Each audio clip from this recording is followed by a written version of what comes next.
What's up, Gary? What's up?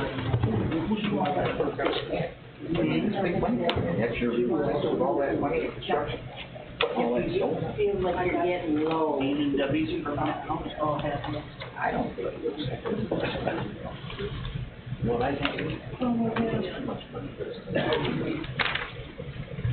think You know what? It's not coming out of my pocket. You know what? I keep my mouth shut. I'm just telling you, it looks to me. I know what you're It looks to me like somebody's forced, don't know what to do. Well, I've done a bill, you can't take a look. here's the thing. When you get a good breeze, you have the lake, and then you front lawn. It needed it.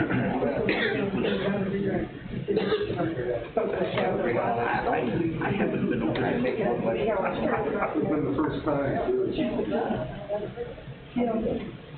Is it not coming back with the full in there? The village?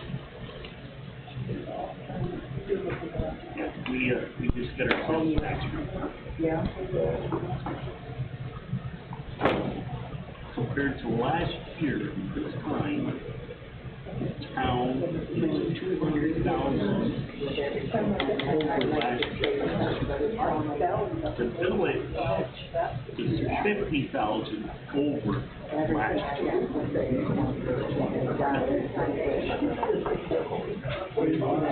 Pirate ship comes from Cuba.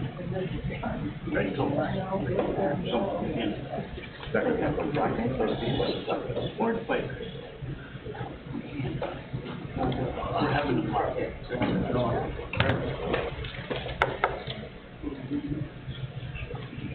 We're excited with the announcement of being able to cross for Americans versus Canadians.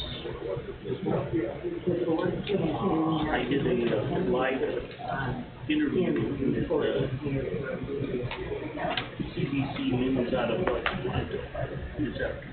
it was on live TV with CBC News. It's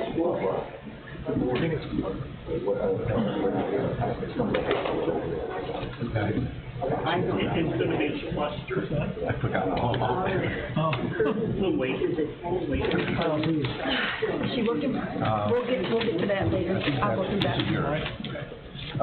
July 21st, I gotta do this. Get your connection. Okay, and then, But we need to talk about the rates and stuff. got the, You love her all the time now? China, what's the early Summer? I got to try to get my mouth. So, Do you have me somewhere else down here, or did you want me to do this under the water and sewer reports? I had it on your number 7. Okay. Yep. I'd like to welcome everybody to the July 21st, 2021 Town of Alexandria Board meeting. Would you please stand for the pledge? I pledge allegiance to the flag of the United States of America, and to the republic for which it stands, one nation, under God, indivisible, with liberty and justice for all.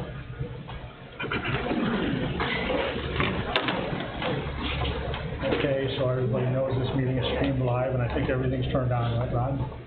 As far as I know, yep. So town board meeting's to order. Motion to approve the minutes. I'll make a motion. Do you have the dates about the different ones? There's like 4 of The them. minutes that we're going to approve are April 28th minutes, May 7th minutes, May 19th minutes, June 16th minutes, and the June 4th minutes are the ones that we reviewed and accepted.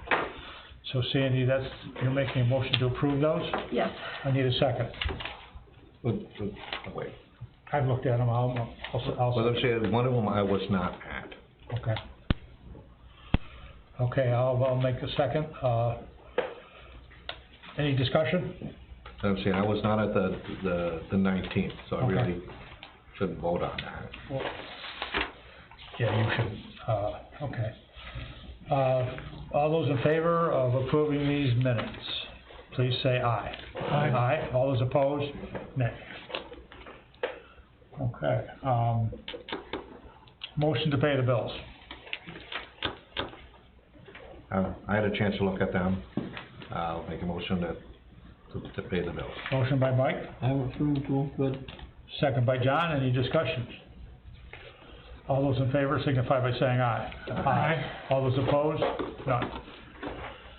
Privilege of the floor, anybody have anything to say? Yeah, I came to the meeting, you know, I was born and raised in Redwood, graduated in Redwood High School in 1968, and, Butterfield Lake has always been part of Redwood. The dock has always been part of Redwood. Now, as you may know, the last 2 years I worked for the state of New York as the boat steward at Butterfield Lake, so I know a great deal about what goes on down at the parking lot. And obviously the state was concerned about everybody parking overnight, and they have solved that problem by ticketing people, which is fine, because people were abusing that. The problem we had though is the dock is empty, and in my career at EPA, I was in charge of the Great Clean Lakes program, and one of the things we did was make grant regs. And one of the things that we did before we gave anybody money for the lakes was to make sure there was ample public access. Now, somehow we put a sign up that said no overnight docking, and I think that might have been partially because the state didn't want any overnight parking in the parking lot. So I have a proposal for the people of Redwood that want to use the dock and fish occasionally, and for consideration of the board, okay? And I've talked to some people in Redwood.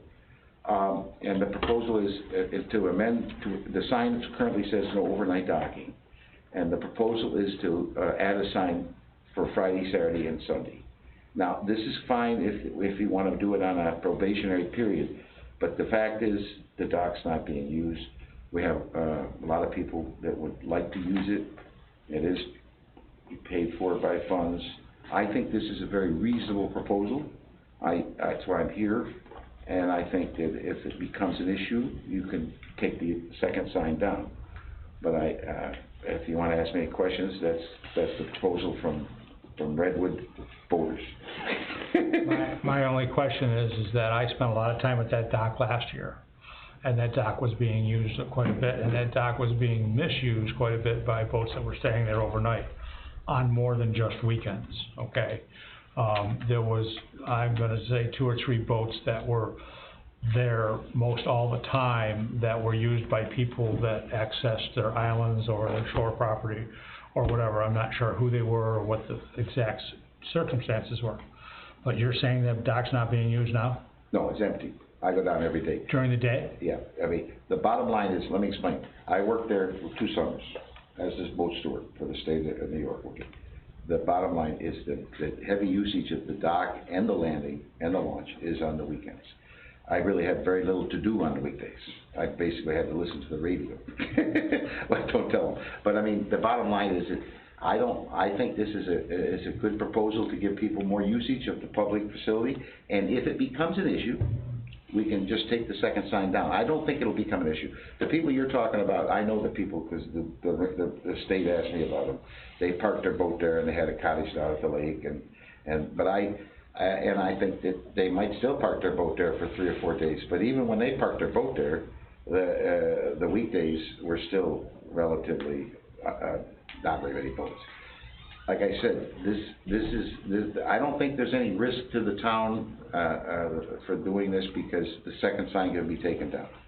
All we're asking is for a probationary period for the sign to be Friday, Saturday, Sunday, and at your will, if it becomes an issue. You got to realize now we do have a lot of business interests now. We have Airbnbs. Airbnbs have become a major source of income. I have a mountain home in the Shenandoah Valley. They're buying up cabins to rent. We have 2 Airbnbs down there. We have landowners down there that have bought the property. A lot of people, the landowners don't want anybody down there. So we have these interests. Then we have the people on the lake. They want to keep the lake private. As I discussed when we did the regulations for clean lakes, everybody wanted the federal money, but they didn't want the people. Everybody that's on a lake most of the time doesn't want anybody on the lake. I've been on a millside kayak, and a lot of people look at me like, what are you doing on my lake? And I love going on the lakes. So we need to kind of try to increase public access. That's what it's all about, is that the people of Redwood or the other people that want to go fishing can dock their boat. They don't have to take it out. Maybe they can go down the next day and fish. If it becomes an issue, you take the second sign down. That's all we're asking. I don't Anybody have any other comments? I don't see a problem with doing that. It's too bad that we're getting more use. I mean, we just built put a really nice docks facility. Oh, yeah, the other dock was sinking, I was down there. Yeah, And we had other problems. The boat launch, as you know, I had trailers because the water got low and the motors, they ground up the stone. We had trailers that went off that concrete and they couldn't get out. We had to lift the trailers up, they wrecked our trailers. So there's other issues, with the boat launch, but that's a state issue. Now, this is the town of Alexandria, people of Redwood. This is not a state issue. We own that land, we own the dock. Right? I'm sure if the landowners down there could, they'd buy you out, take the dock out, because I think that's probably what they would like. But that's not the way it is. Redwood's always had a dock. Yep. We've always had access to that, and that's basically it. There's a lot of financial interest involved here. People are making a lot of money renting cottages, people on the lake. I mean, I think Dave Barrett gets $2,000 a night. I don't know. His people come down. I saw all the Airbnbers. I mean, there's big money involved. But the big money should not stop local people from getting use of that dock. Mm-hmm. I mean, it's really about what you said earlier. That's public water access that we're trying to provide. And my one question right now is, what do we do about the sign? So we take the no overnight dockage sign down. No, just add another sign below it. Friday, Saturday, and Sunday. Don't even have to take the sign I down. thought there was an issue with emergency access, that there was an incident on the lake, Yep. and I thought that was one of the things that was gonna take care of that, or that's not the case. That's the dock itself, right? Is the dock itself full all the while? No, it's empty all the time. There's somebody using it. All right. So Right, but I'm trying to remember know what you're saying. one of the reasons why It we was put full. that up. It was full all the while, Right. and it had They couldn't get a boat to the dock. they couldn't get a boat to the dock except for at the end where the pavilion, and they couldn't get the gurney through the pavilion. Oh, 'cause of the pavilion there, Yeah. okay, yeah. Yeah. So does the end of the dock not have cleats? 'Cause sometimes you'll see boat launches where they don't put cleats on it as a way to make sure that it's open for Right, the end of the dock does have cleats. George, you got a comment? Just in touching that, there was 2 instances where we had emergency medical response there, and we couldn't land at the head of the dock. We actually had to come around to the side, but both sides of the dock were also being used as well. So since then, like you said, the dock's been pretty accessible. I don't know if there's a way to kind of work around that maybe, and maybe reserve a spot, if you will, or, something to that aspect, One of the things we had talked about, we talked with Jamie and Jay about, was painting an area on the dock in the beginning of it, close to shore, just painting a yellow or red strip down the sign that said emergency only, to no parking, emergency only, just to leave a 20-foot or whatever, how many ever feet we need open, for the situations like that we ran into last year. What do everybody want to do about, are you okay with 3 days, and are you okay with, so now I'll have to go get another sign made, and I just went the other day to have a sign made, and I can't get a sign for maybe 3 weeks. I guess I could probably go to somebody else and try it. I guess I'm just trying to remember why we went with it. I don't have a problem Why doing we it. went with it but- is because there was 4 or 5 people, that were leaving their boats there for days, overnight. Mhm. So then we put the no overnight dock. Yeah. And now, there's nobody using the dock. And realistically, the people there's one person who has the boat that, owns Better Farms or whatever, and she goes down there every night, and I'm sure that, she may put her boat in and leave it for 4 days. But I mean, it's empty. I mean, we can't stop, the public from, the point is, we're not getting use out of the dock. If it becomes an issue, just take the Change second sign down. So let's do it. Trial basis. I was gonna say trial basis. Yeah, just, a little Yeah. experiment, if it works. Yeah. How about that yellow line down that says emergency use? That should be done. And I'd say if That'd the be boat closer tied to the to shore, it, let it closer go. to the end. Do that anyway.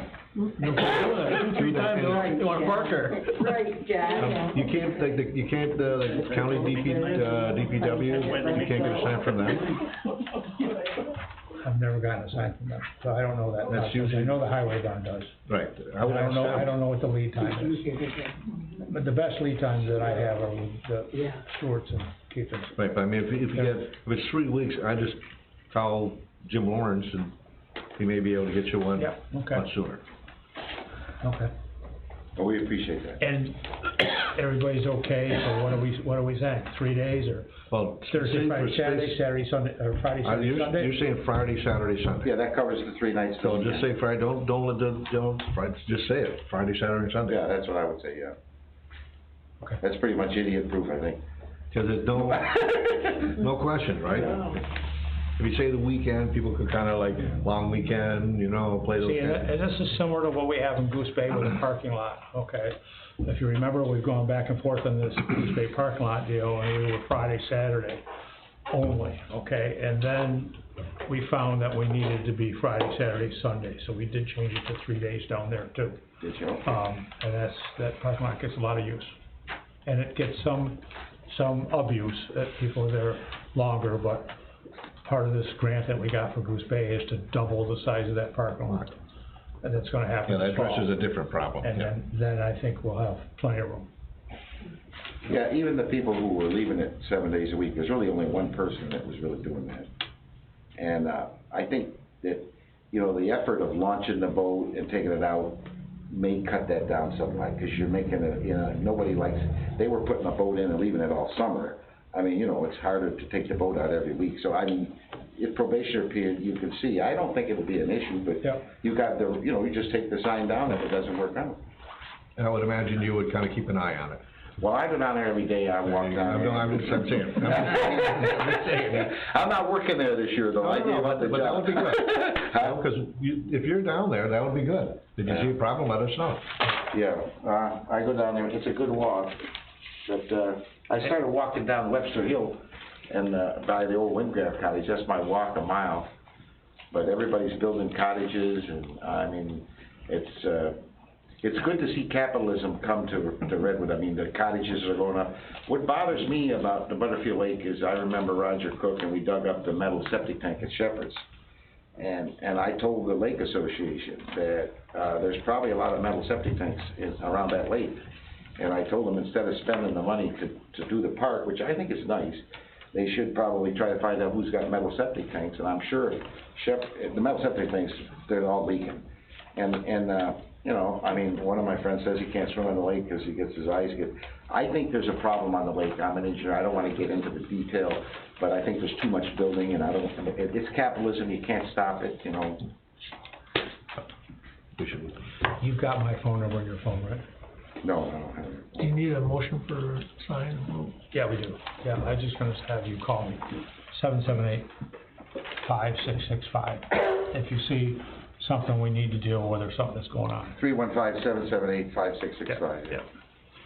So I need a motion to allow overnight parking and to put a sign up down there for. Overnight dockage, 3 nights, Friday, Saturday, Sunday. Yep. I'll make that motion. Motion by John, second. I'll second that. Second by Mike. Any discussion? All those in favor signify by saying aye. Aye. Aye. All those opposed, none. Thank you. Any other public concerns?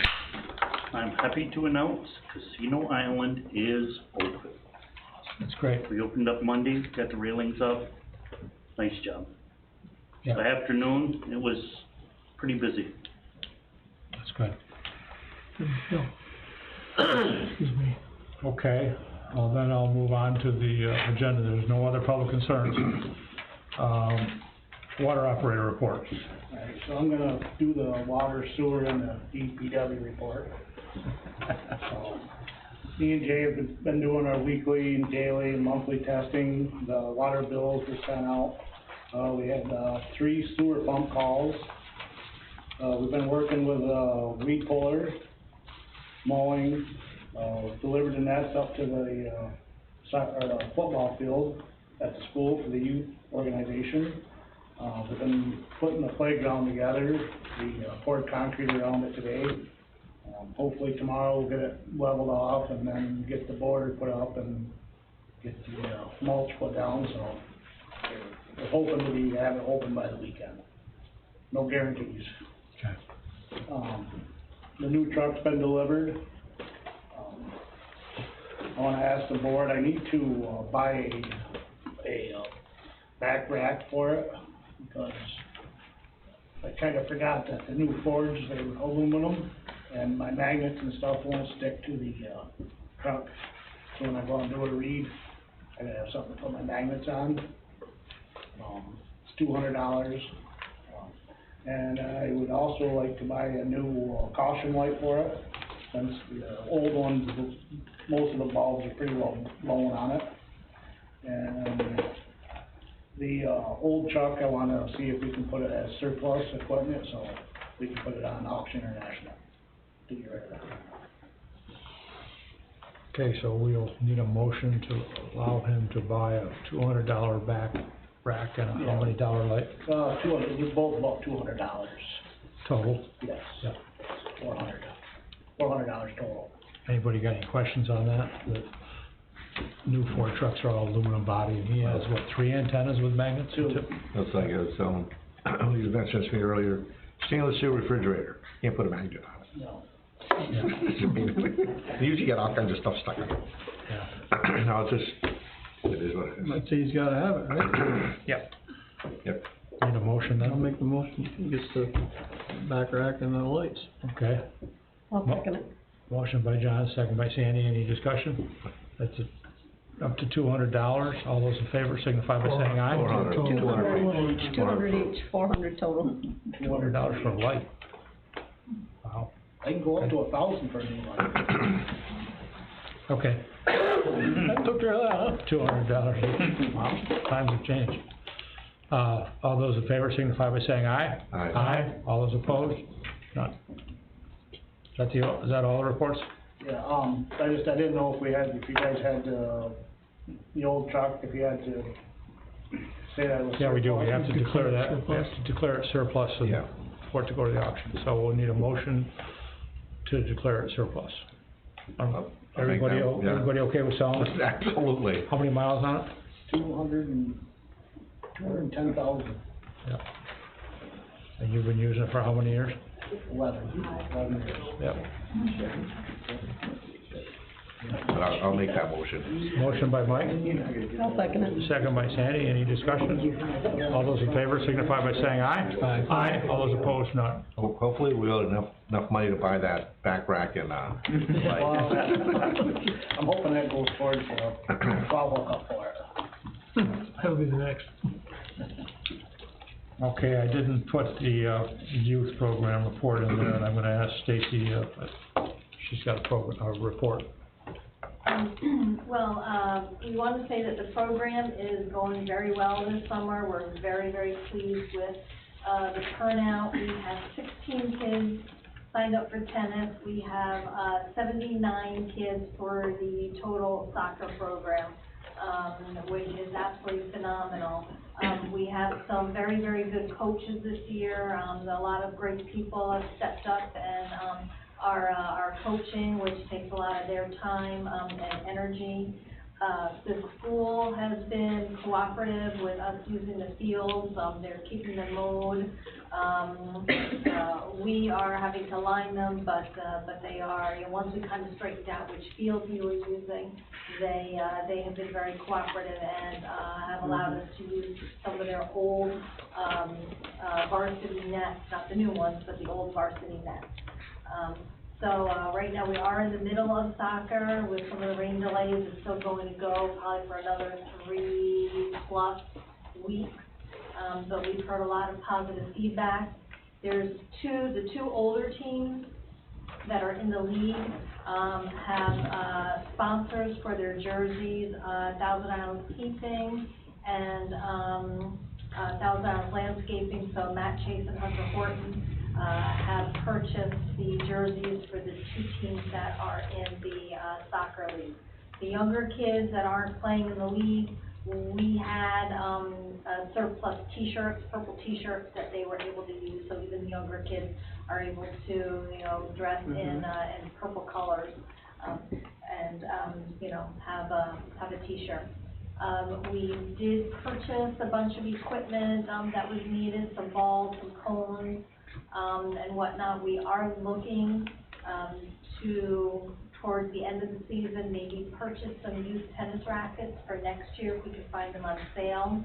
I had asked, Eric Heath, who's the coach, if, you know, what the kids did for tennis, and he said, well, some of them didn't have it, some of them, their parents just went out and bought, but we never really invested, any money into tennis at all, because we really didn't have a good turnout. So this year with 16 kids, he's got the courts full, which is nice to see. So I think we probably want to invest in some used tennis rackets, you know, a couple of different sizes, you know, at the end of the year.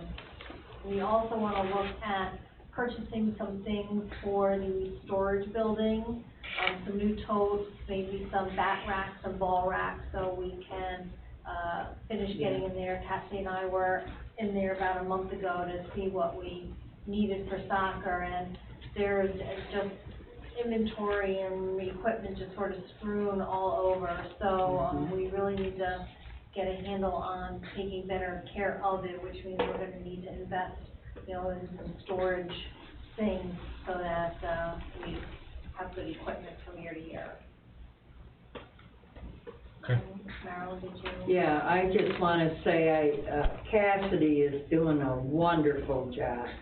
That's all I can say about her. I went to the school with her and met with two of the ladies there. The one is, I forgot her name. Terry and Diane Bush.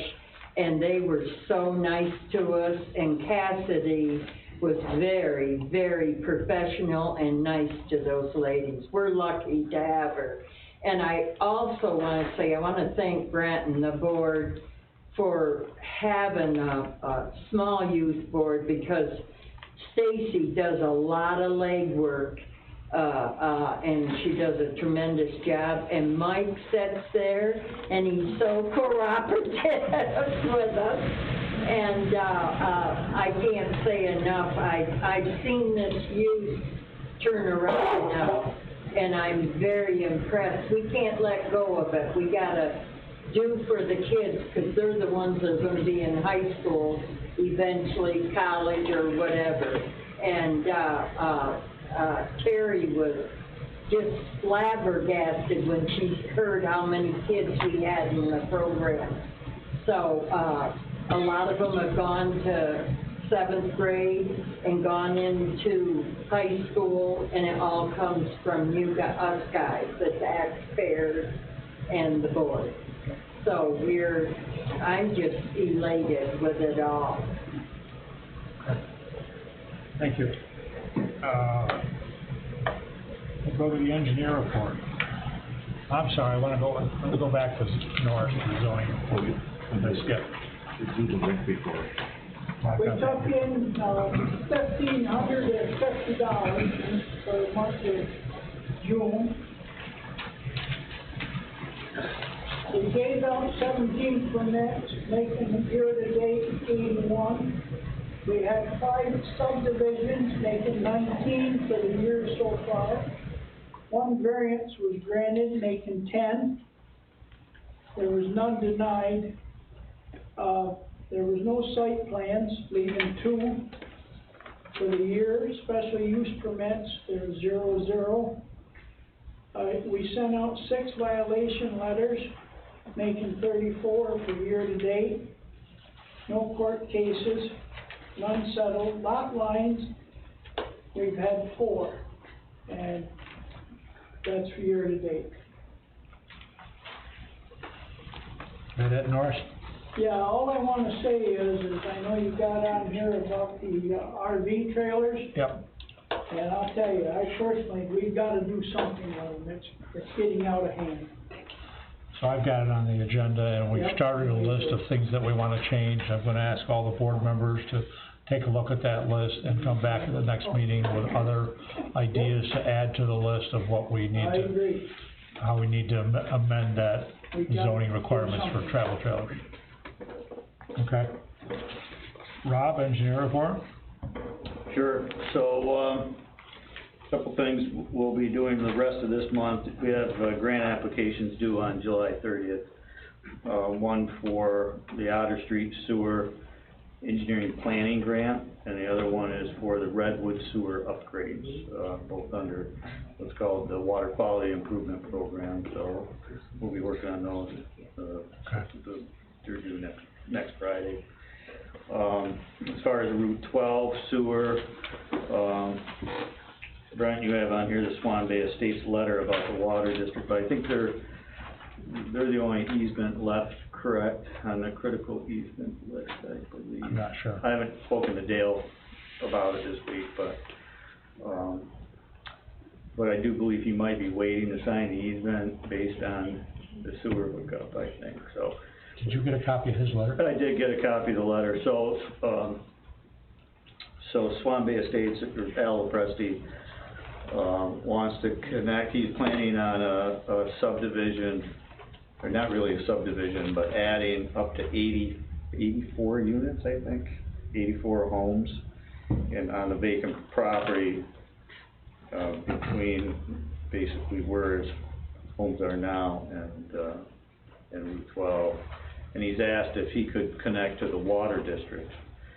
The question is, you know, how would you bill him a hookup fee and how much, and what his rate would be. So there's a little number crunching we're gonna have to do, and obviously it's a board decision on how you wanna handle it, but he would put all the infrastructure in himself, all the meter pit and the water mains and all the connections to the units. I'm not sure how, over what period of time he's gonna sell these. Obviously he's not gonna, there won't be 80 units right away. There'll be a time period that will take to sell them all, I'm sure, but, so we're gonna have to get together on that. How would we deal with the debt on the? Well, that's the question.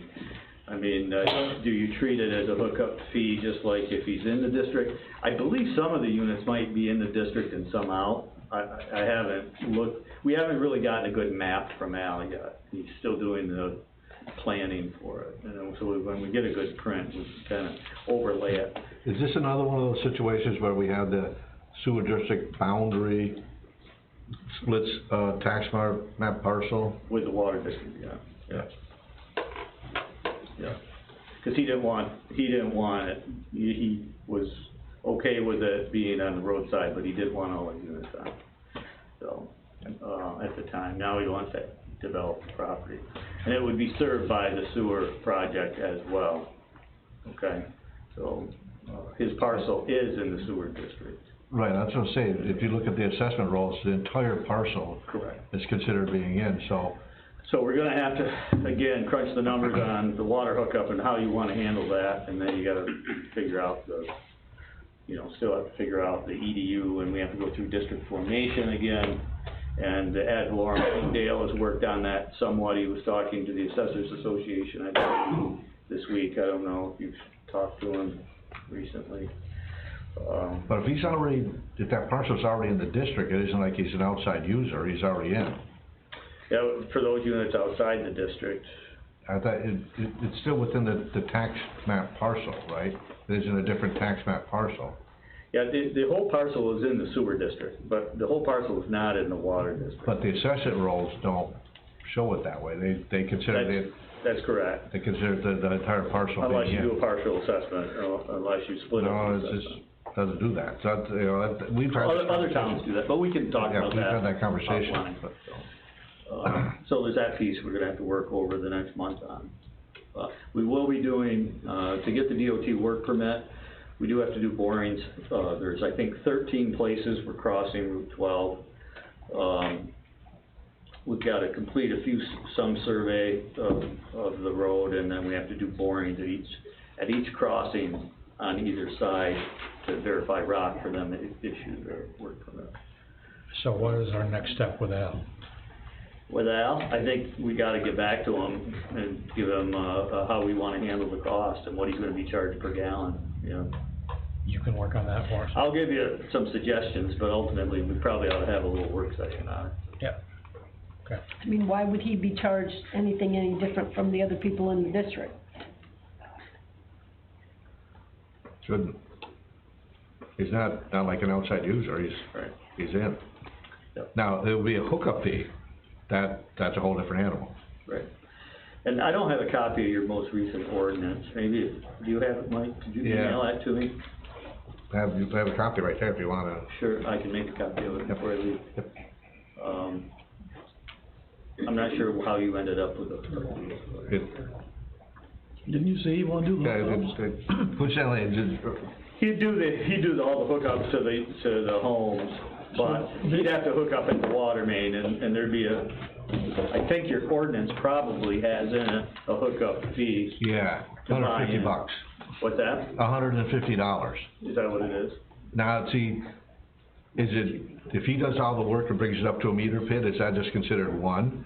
But if he's got 80 users, is it 80 times that? Right, so that's what we need to look at that and interpret. I don't know.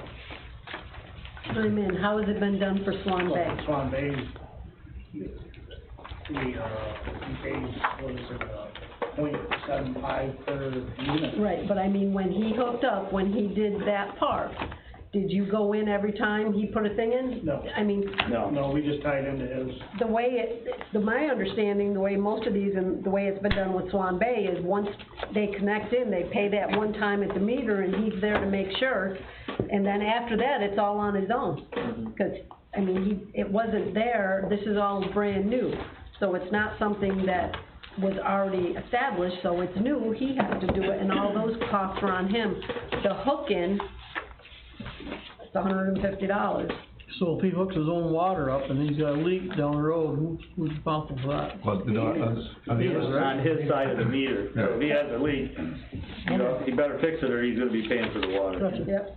Well, that's understood. And I mean, the usage is the usage, there's no reason why he would get a different rate than anyone else. You're right.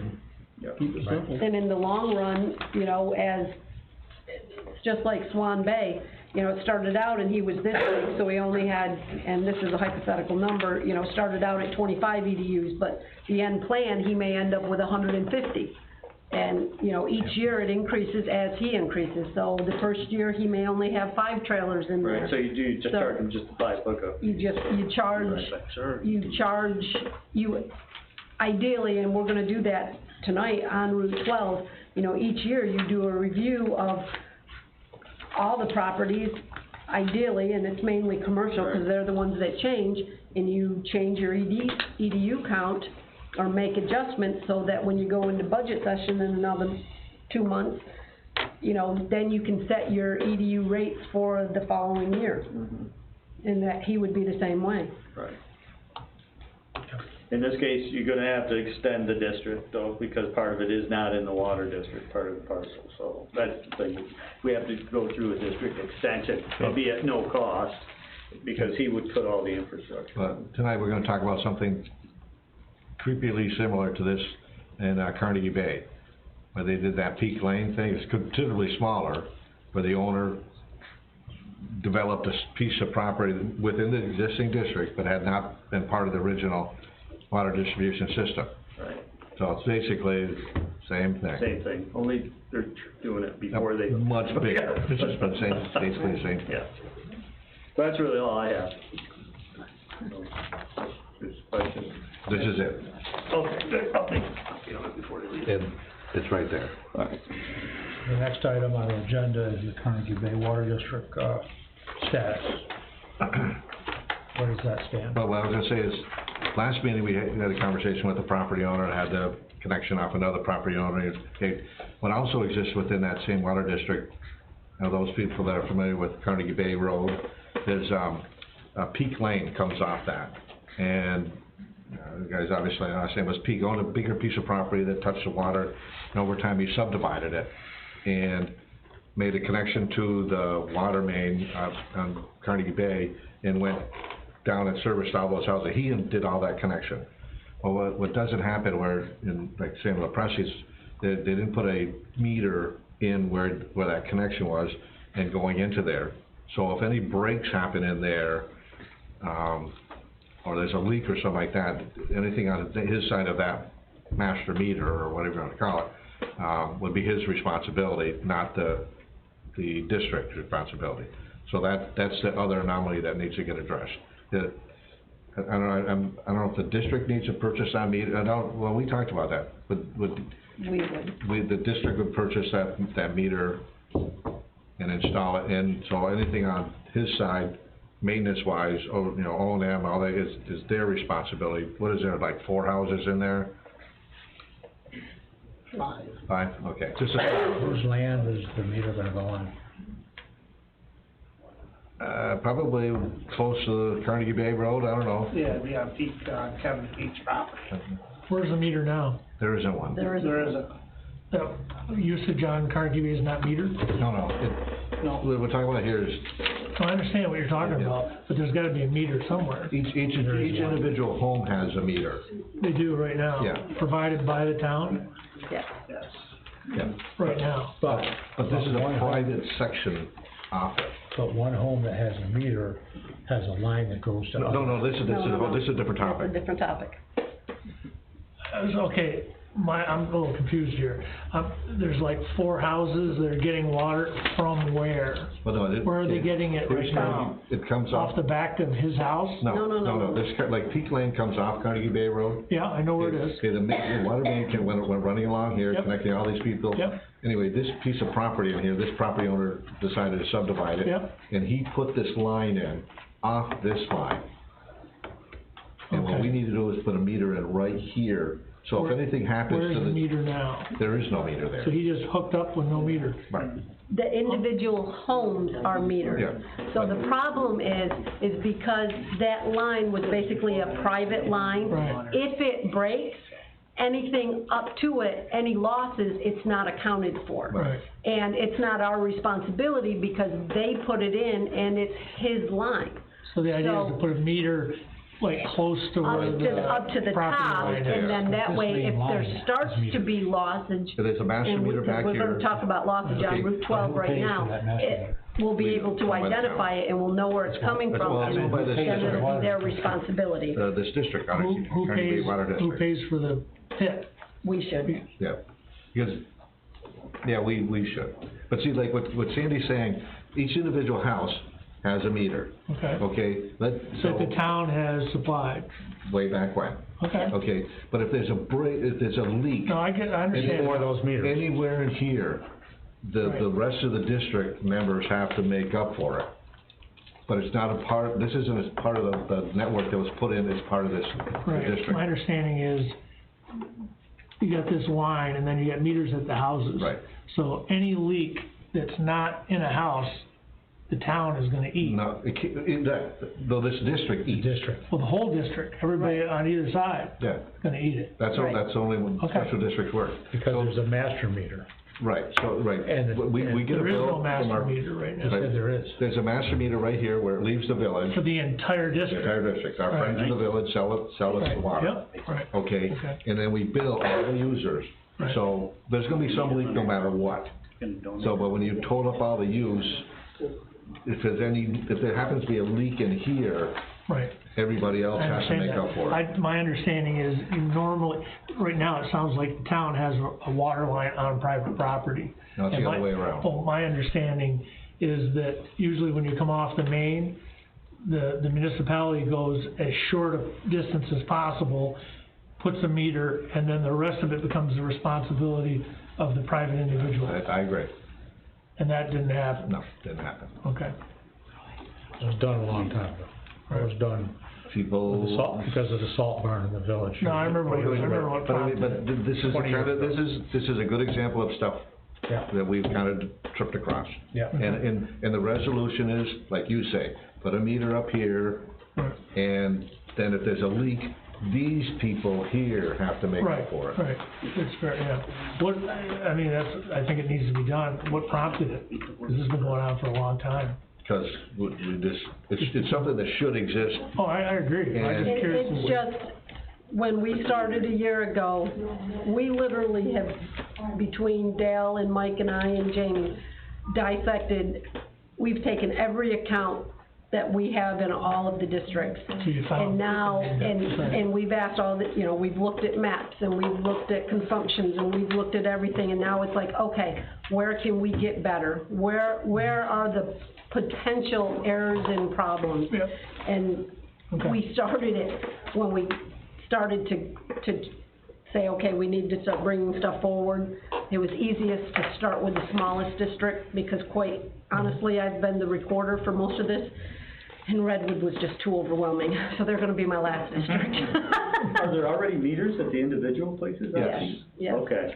Yes. So, those were the two things that we found on Carnegie Bay. Right. The only other thing that we do I mean, have to there resolve is the marina. There isn't a problem now, but that doesn't mean there's not gonna be a problem in the future. Right. Oh, yeah. And this should have been done Oh, way back. yeah, I agree.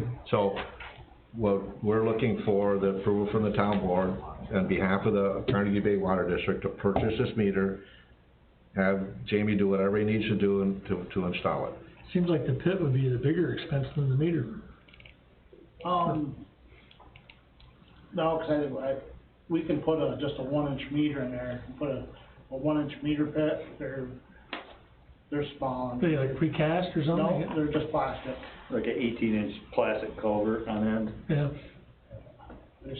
I got 2 of them in stock, so, How do you keep them insulated so they don't freeze in the the winter? ground, I mean, there's like an insulated top to them or yeah, but something? they're probably 6 foot in the ground, so the heat from the ground Okay. keeps. Okay. So if you're saying there's no problems with this district currently with the water use?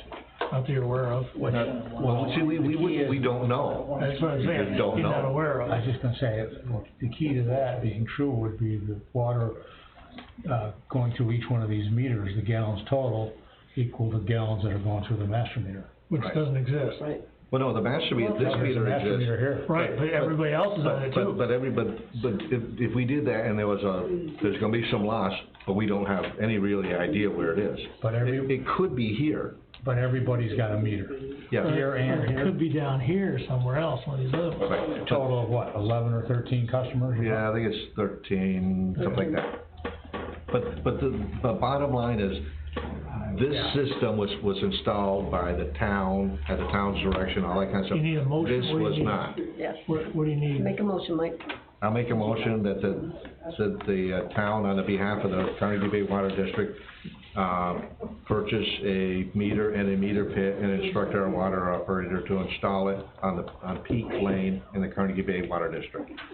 Motion by Mike, I'll second it.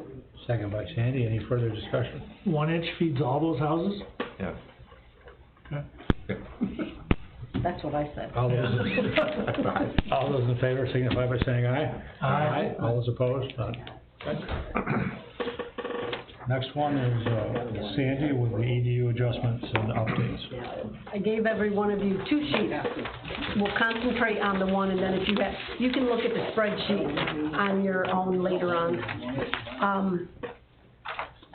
When we started going through this process, Dale gave us a large EPA sheet that gave us a breakdown of recommended EDU charges and stuff, and we have, like I said, we've looked at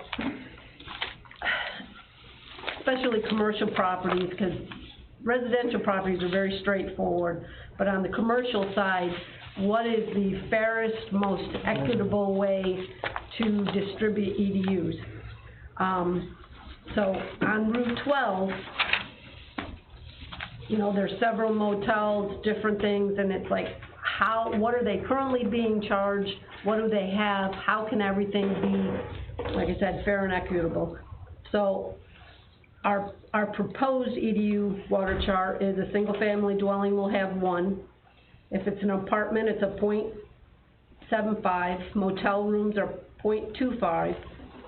If you're a commercial entity that uses water and is benefited by having commercial water because of Department of the Health, then it's a 1.5. An accessory business in a building would be an extra 1.75. A restaurant. It says 0.75. Yeah. 0.75. Yeah, 0.75.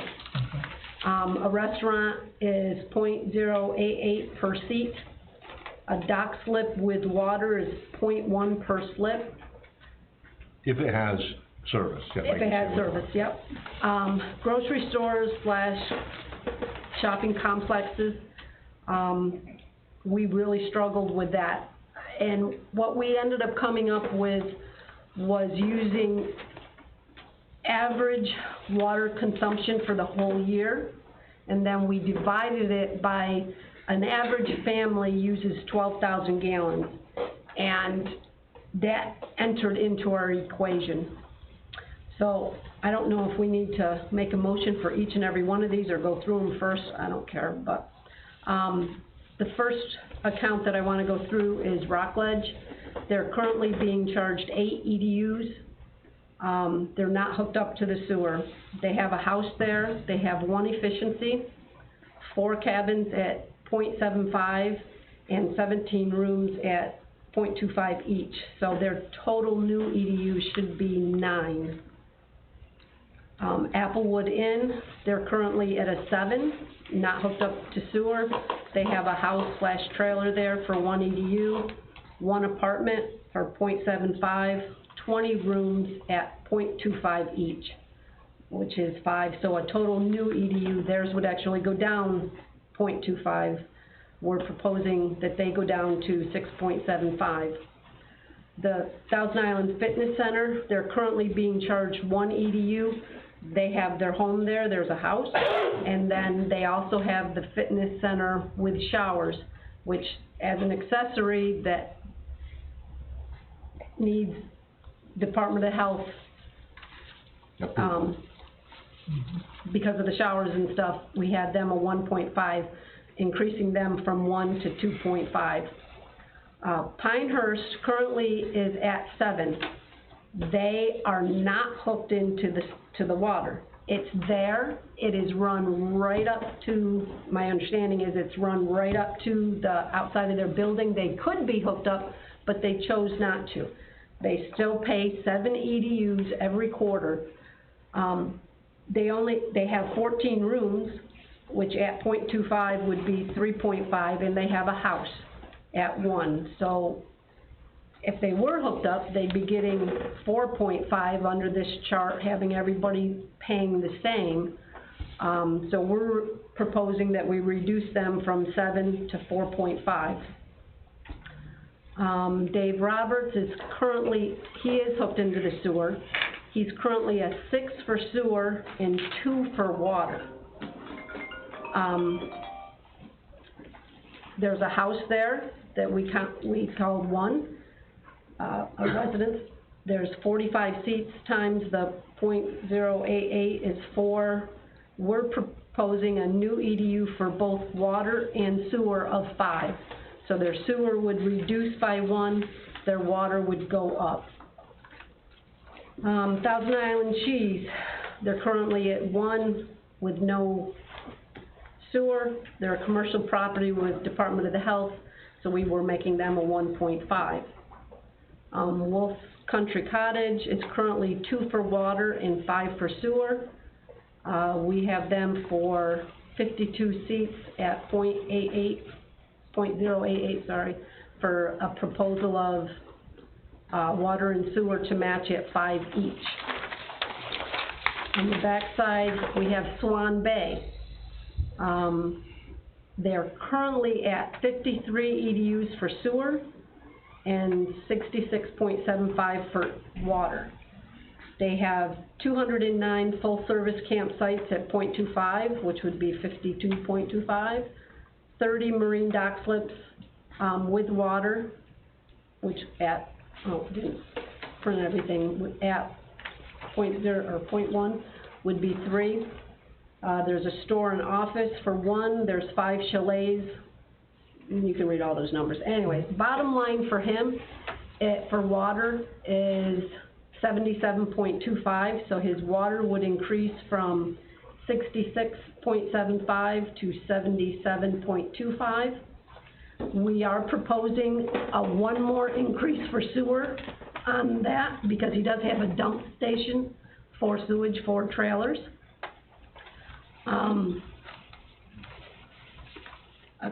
Let's see, Eyesight Realty.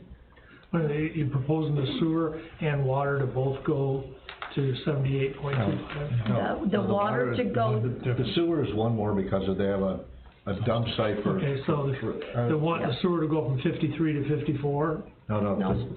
Yeah, okay. Well, I'm just looking at the.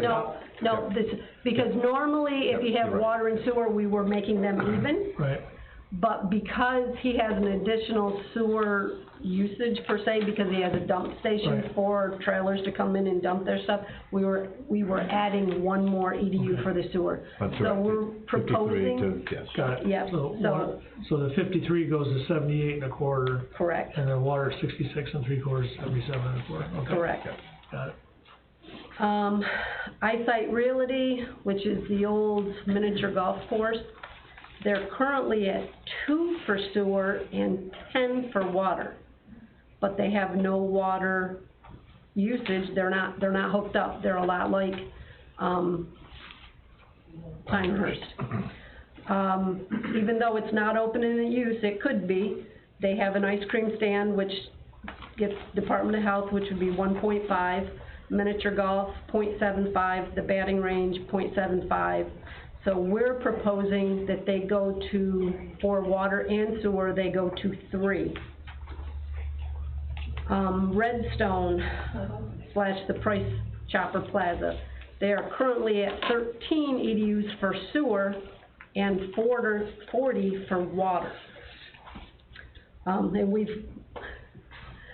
called Rob several times trying to figure out where did these numbers come from, and they, when they were trying to form districts, they honestly just sort of guess. I mean, there's some hoping for this, and to get funding, they were best guess, so we're trying to get things to where they should be.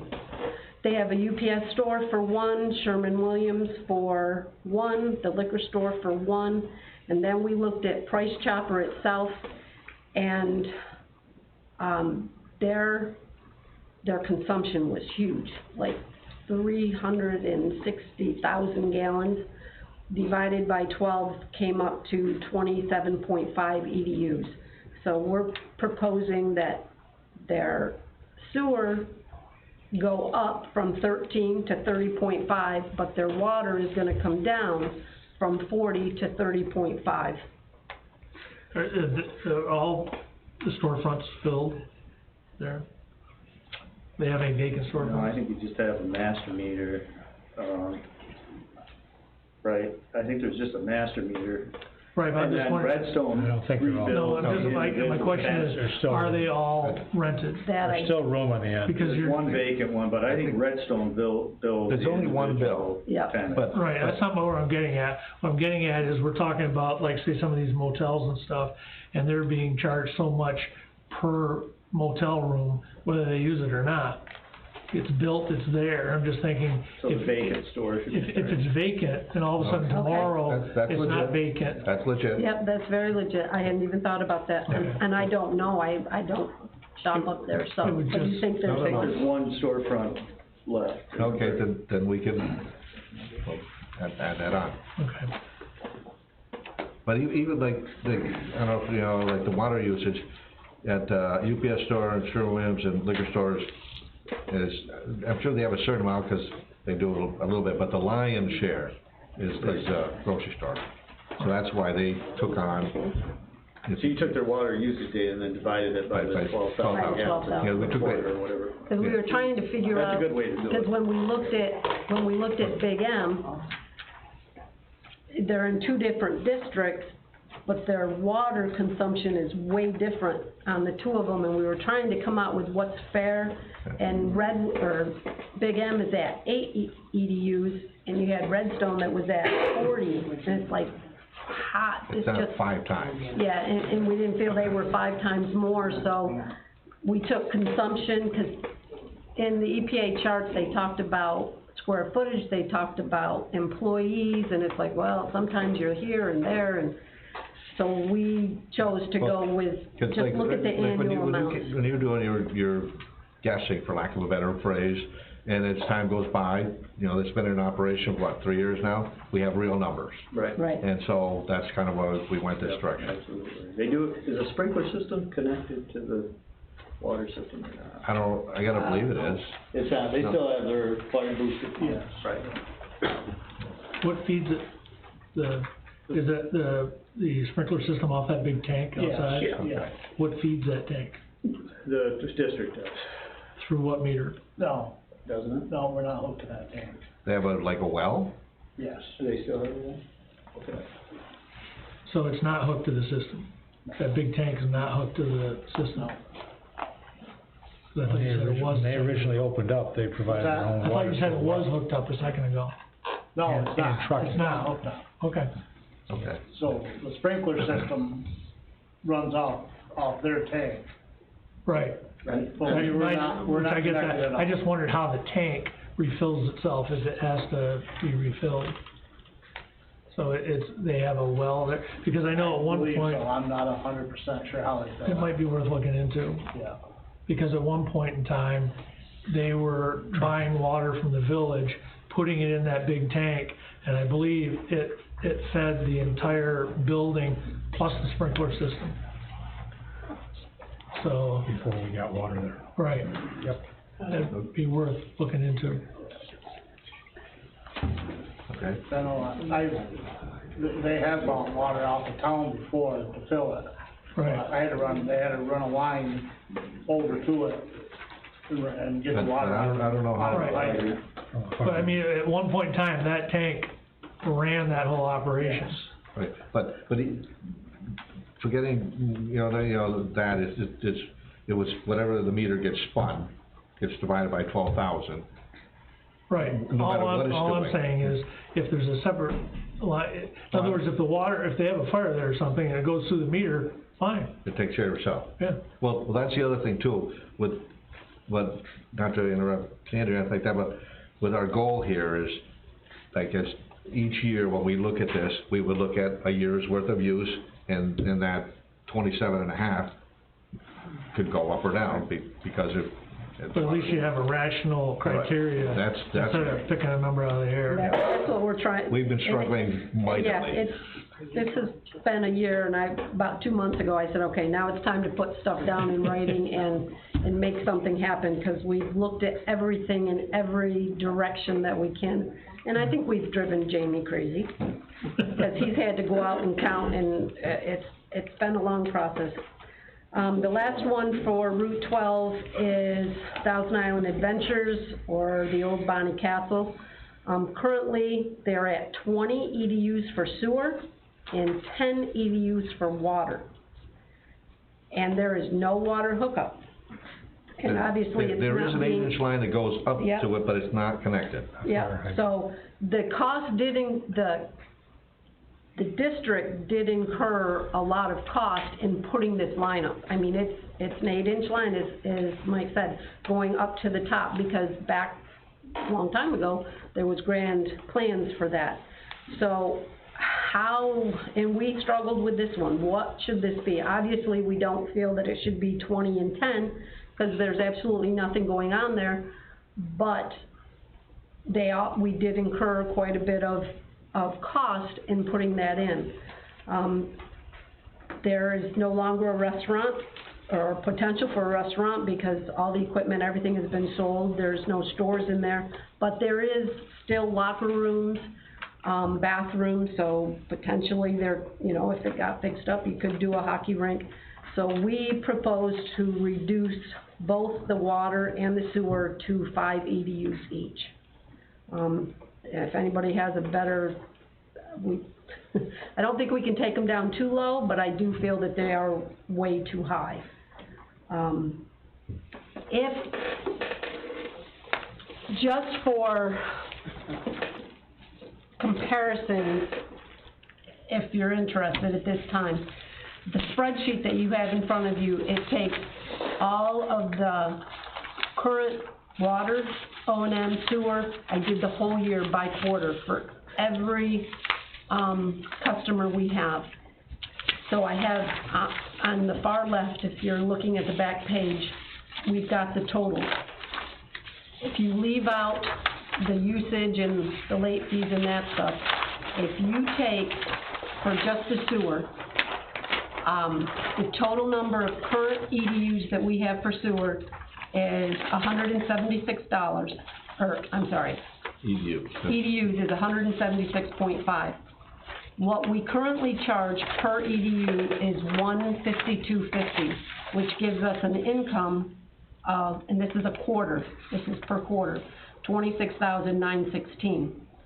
I backwards that if we were to approve these proposals, our new sewer count would be 204.25.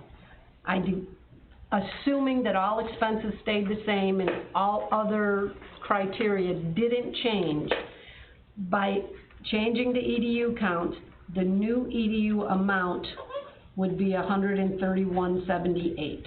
So it'd be going down, the sewer would actually be going down $45 per EDU. On the water side of it, we currently have 195.25 EDUs at 107.53, which comes up to $20,995. Our water EDUs is actually going to go down to 90.5.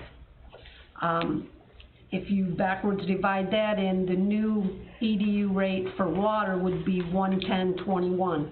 So the water actually goes up to $2.75, right in that ballpark. The sewer comes down $45. And again, this is just based on 2020's numbers, if everything were to stay the same.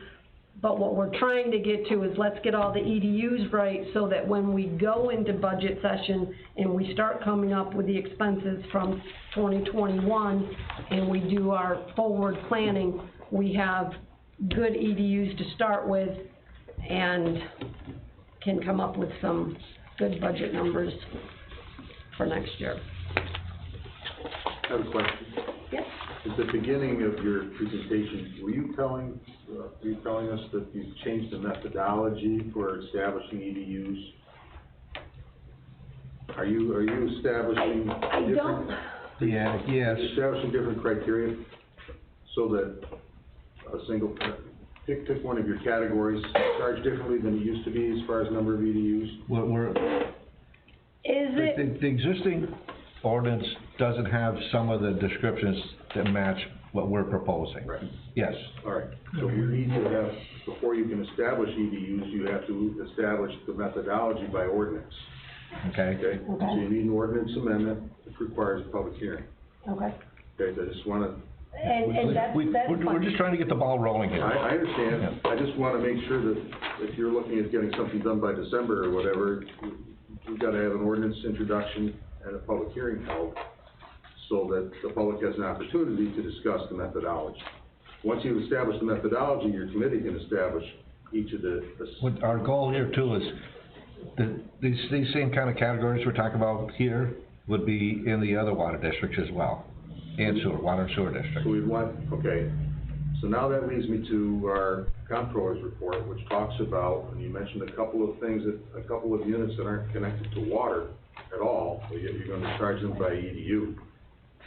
We know that we can't charge, based on the comptroller's report, sewer by EDU if they're not connected. Isn't that also the case for water?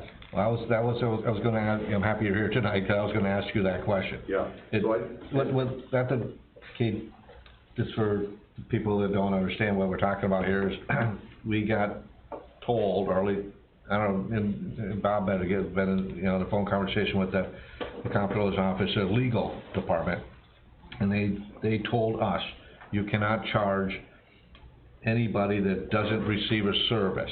So if you have a vacant piece of property, our ordinance, the way it currently stands, we have provisions to charge like a quarter EDU for a vacant piece of property. They're saying we cannot do that.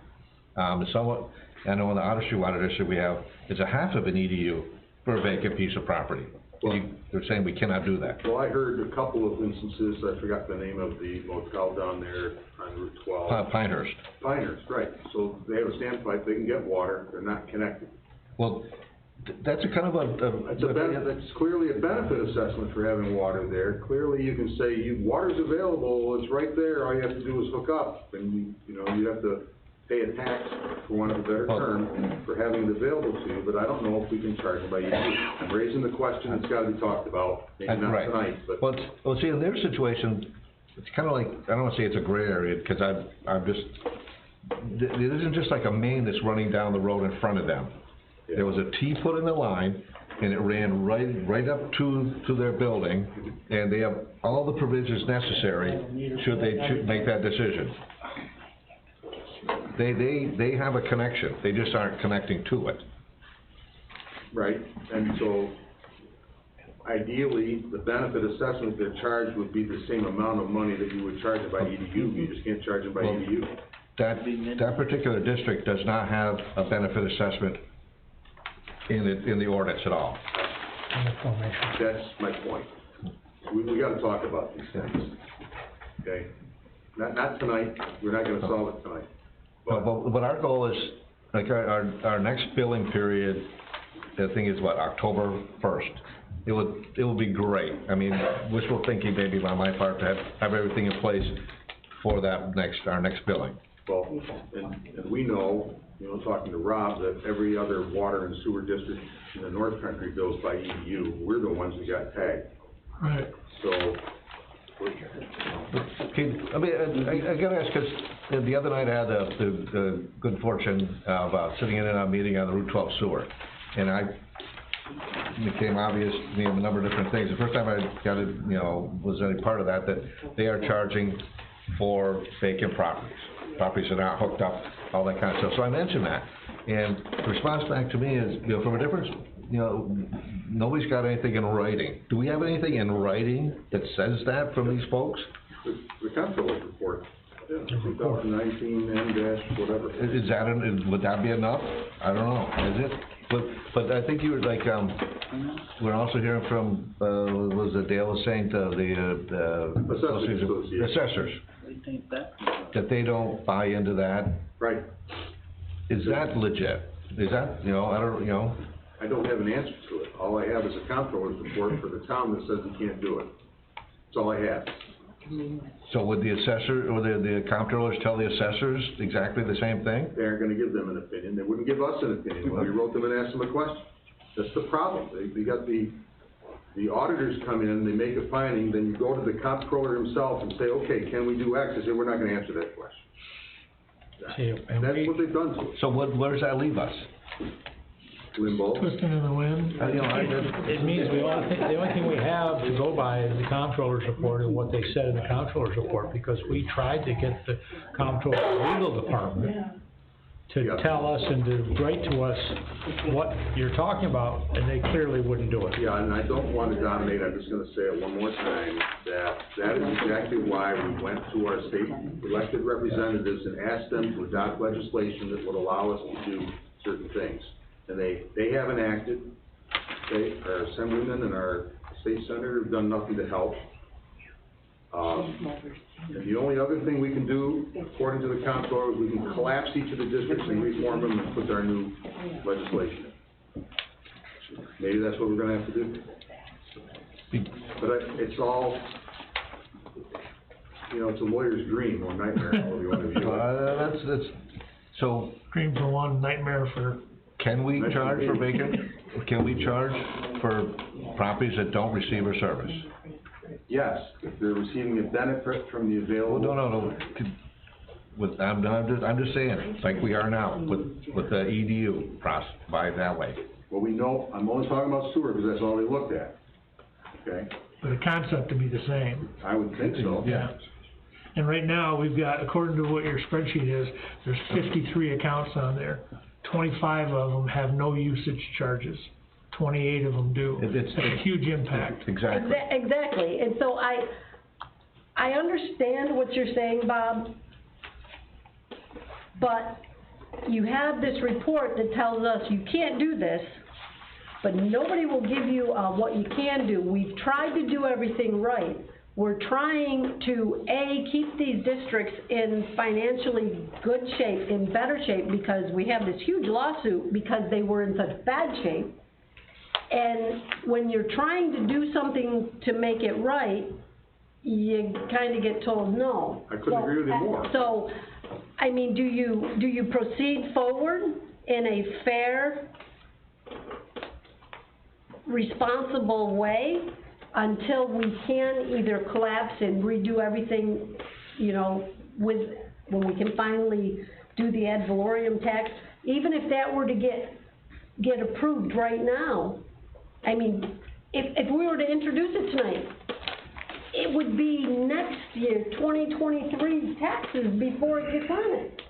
So are we supposed to wait for 2 or 3 years with our hands on our butts and just say, well, we're not gonna charge the people that it says in our ordinances, they get charged a quarter of an EDU. We're just gonna stop charging them, refund them for 3 years, put ourselves further in debt, hurt us more? I mean, it just doesn't make any sense to me. What's the quickest way to do it correctly? Because there's the home rule, and then there's the redoing the entire district, right? Well, we asked for home rule 6 months ago. Right. At least. That's not working out very good for us. We haven't heard a word. Right. So, what's our other option? Our other option is to collapse the districts and reform them with a new ordinance. How long would that take? I haven't looked at that question, Mike, I'm sorry. I know, I'm following up on Ronnie here. Well, I mean, we would introduce a new ordinance that would repeal the old one and collapse the district, and then, and with that ordinance, then establish a new methodology for billing. And just use simple math, so whatever you have for EDUs for the properties that aren't hooked up, try to take the same number and create some sort of benefit assessment that equates to that. But an option would not be ad valorem. No, I don't think so. Okay. That's ultimately the best way to go, but that sounds like we can't do that either. Well, I don't wanna say we can't.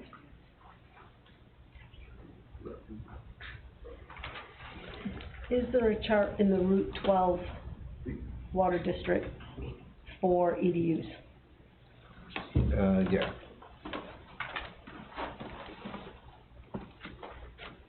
Because we were looking at charts, and what we did was condense them. We didn't change them.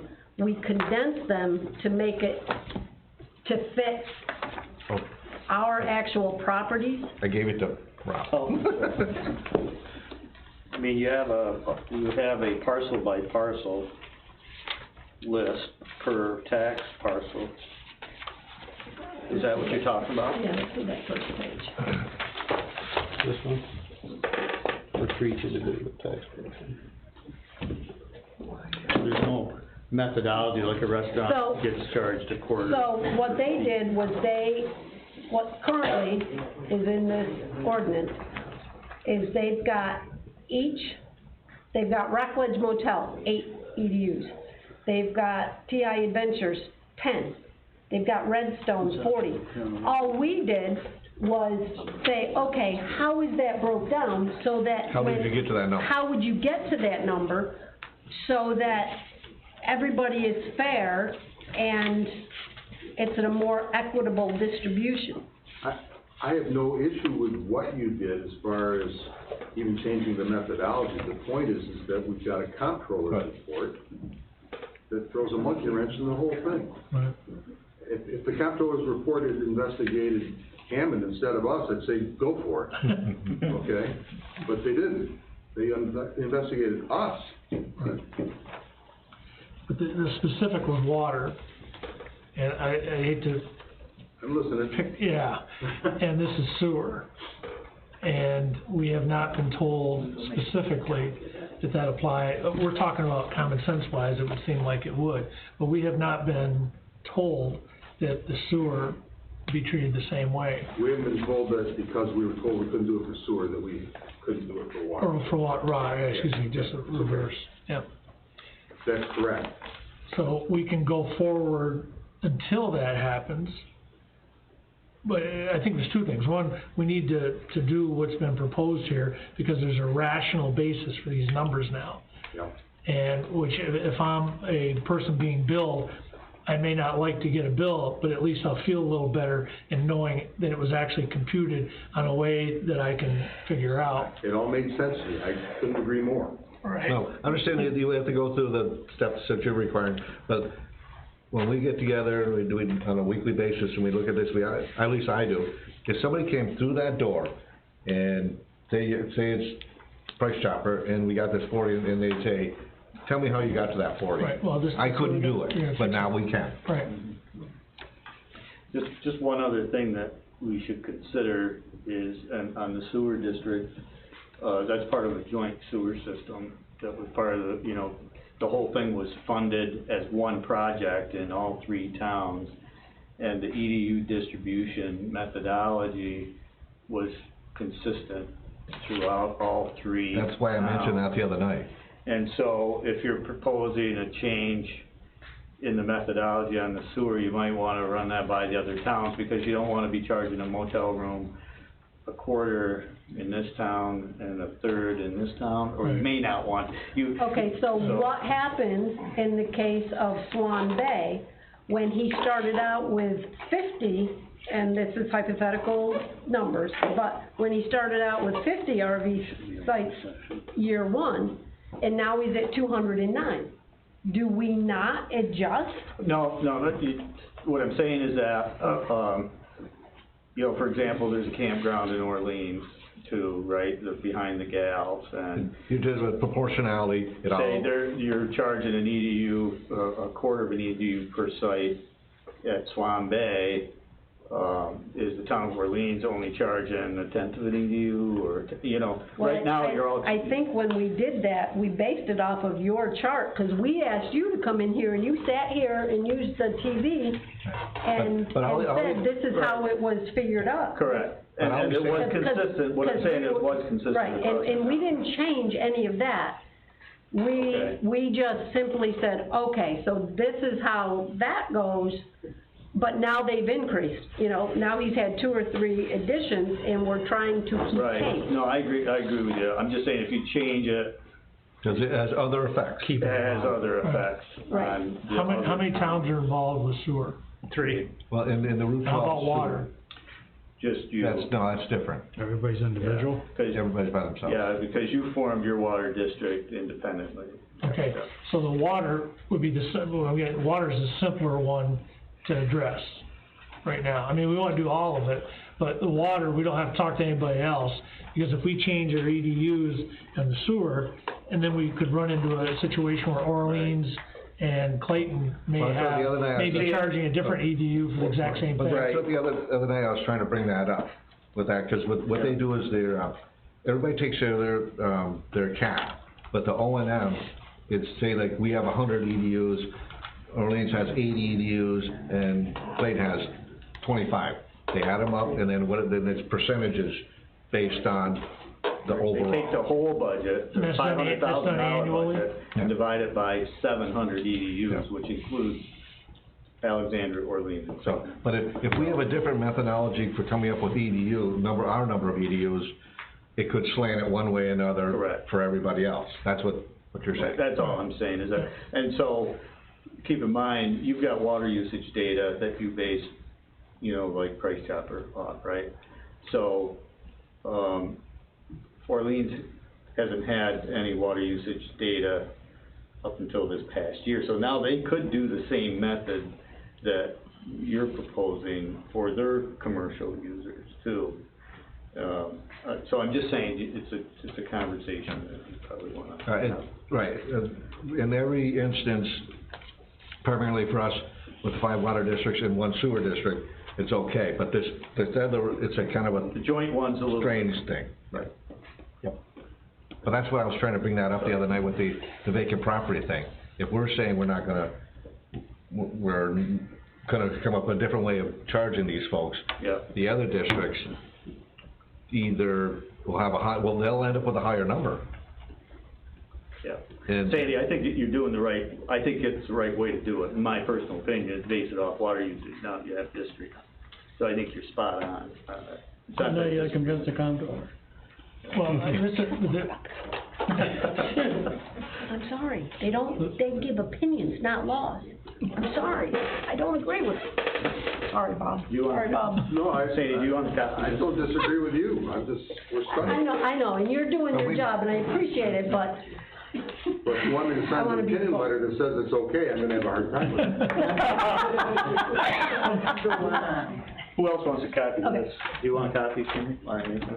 But we Sure. need to sit down with you and kind of discuss this so you can kind of So start if we something. can't do it on sewer, can we do it on water? That's what I'm thinking. Yeah, but we need to, At least get one of them we started. need to amend our districts, right, in order to be able to even do this billing wise. Well, no, we could have a public hearing to change the EDU, right, change the ordinance Yeah. in regard to how the EDUs are calculated Correct. for the water district. Yes. But not sewer? Well, the No, sewer, we'll have to- you got a couple of problems with the sewer. One, we're aware of, what the comptroller said, and there's two other towns involved. Well, no. Whereas the water's We just have us. Redwood sewer in Redwood. We can't do it for there as well? Yeah. Well, we're talking about water right now. No, but, well, we talk about everything. In other words, if you use the same rationale for Redwood Right. water, for Carnegie Bay water, that sort of thing. Because that's, we're trying to get Yep. all the districts The same. the same. Yeah. You know, and that doesn't mean their numbers will be the same because they have different capital costs. Yeah. You know what I mean? And But the so rationale's they're the different, same. but the rationale will all be the same. But getting back, is, we kind of gone around and around with this, and then we kind of come to the conclusion that water in is basically water out. So, water district, water coming in and water out is a sewer. So, that's why if you look at how Sandy went through this, the water and sewer EDUs end up being the same because of that reason. Well, in the village of Alexandria Bay, your sewer bill is calculated by your water bill. And so we're kind of, it's taken a while, but we've come to that. Right. So what do you wanna do? You wanna start? I have would you proposed, you guys I tell me guess what We you need a want. public hearing? But are you ready for all the water districts? No. Because it'd be nice to have one public hearing to do all the water districts at the same I time. will have it by the next meeting. If that's what you'd like, I will. I'm procrastinator, it'll be on Tuesday night, but I'll get it done. The other ones, we'll have three. So, nothing for tonight, and then, We'll have something similar to this. Because Carnegie Bay is simple, it's all single-family dwellings. Edgewood is Edgewood. Then you got Otter Street and, the elephant in the room is, Redwood. right, But no, we probably could, but it's something, it'll look a lot like so that this. would be something for the next meeting. So what do we do tonight? So what do we have to do, No, a public hearing the next one? Can we? We gotta have something So you have to first. introduce an ordinance before you can schedule a public hearing, because the proposed ordinance has to be published, so that people have an idea what it's gonna say, so We're they not gonna have the whole can make ordinance. no comment. Right, so it's gotta be the next We meeting, can so. introduce it, if you wanna do a special meeting. Well, you could have a special meeting to introduce the ordinance, it's kinda tough to have a special meeting for a public hearing, because people don't. No, yeah, that wouldn't be right. Okay. How much time has to transpire between Introduction and the public hearing and between the two, when you have a meeting for the ordinance? If you were to call a special meeting to introduce an ordinance, you could schedule the public hearing for the next regular meeting, I don't think there's. Well, that's why I want, but I mean, we can't have it like 2 days before. No, Can we have a meeting in 2 weeks? which I've got on the agenda for a work session, so we could just change it to a meeting. Perfect. Because, Our next meeting's on the 18th. the next billing period would be October 1st. So the big thing is have everything in place for that, right? rather than call a special meeting, you can adjourn this meeting, okay? Oh, that's It'd be the same meeting, and then at that meeting, you can introduce your ordinance, and then schedule a public hearing for the next regular meeting in September, Great. or August. August, yep, great, Once you have the public hearing, you can adopt your amended ordinance. good. Okay. So what you're telling me is 2 weeks from now, you want an amended ordinance. We got a lawsuit to defend between now and then, just so I'm clear on that. All right. Thank you, Bob, you're the best. Yeah. I'll be getting you my new rates soon. We'll have to have a public hearing. Okay. All right, so at the bottom here, I've got that we're gonna adjourn this meeting? Yes. Yes. Right, okay. Highway Superintendent report, He ain't here. what's that? He isn't here. He's gonna report, I'm sure. The drainage and culvert work has been finished, reprofiling on number 6 road is complete, along with some finished grading. Number 6 road will be ready for blacktop. Large tree came down on Hunter Road last night. Highway crew assisted by Plus's fire and some heavy equipment did clear the road. We're cleaning the rest of the debris today. Mike is working with several paving companies to secure time when we can pave a couple streets in Redwood. Our trucks helped the county pave County Route 13 in the town of Alexandria. I committed earlier this year to helping the county put pipes in County 2 and County 1 by the clerk's office. We will then move on to the Door Road to lift a section to next driveway. The owner of a piece of property has voiced his concern about access to his land year-round. The men are going to cut the brush back on Dingman Point so we can further access the next step at this is Dingman Point Lane. As soon as we get a free minute, the men will take care of the dock and gazebo at Butterfield. Spoken to several people about winging this winter. There are locals that have committed to helping out. Everything is under control with equipment rentals, and the county will be paying for further use of the hoe. Thank you, Mike. The next thing I have is Dingman Point Lane widening status. Those people down there are wondering about a date, so I'm gonna ask Mike for a date to try to pin him down when he can do that. I know that weather affects everything that he does, but I'll pursue a date from him.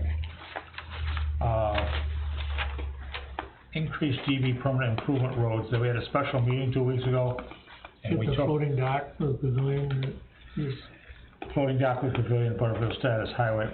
That's the other thing I wanted to see if I could get a date from Mike, because I've got a lot of people in Redwood, and Butterfield Lake people that wanna know when that pavilion is gonna go out there. The dock has been built by Wellesley, or by, Route 37 Building Supply. It's on the bills. Yeah, it's in the bills. So, I'd like to get a date from Mike, he said in his report, as soon as possible. Increased DB permanent improvement roads. It was, 2 weeks ago that we had the special meeting, and due to the MEO reduction, we freed up $26,357, and we moved that, to DB permanent improvements. We've talked about, I've looked at, Butterfield Lake, the head of Butterfield Lake, talked with Mike again about this today. We're gonna try to put a plan together and bring it to the board at the next meeting about a DEC, application to shore up the area at the head of that lake, from next to the dock where the town owns. Nicole did a chart, change in GB 13. Just like to make sure everybody realizes what we're doing in the budget, because we've spent a bunch of time, put a large effort into putting a bunch more money into permanent road improvements, which is paving roads in the town of Alexandria. Basically, for this year, we have changed the budget for those, line items for paving that result in a $236,015 increase in that budget for permanent road improvements. Anybody see anything else there that we need to say? That money came from, the 236 came from the 26,000 I just talked about from the MEO reduction. We had a little over $90,000 that we saved last year when we laid the guys off, and rather than just let that money go into fund balance, we moved that money into this year's budget for more road projects. That's pretty much what that is.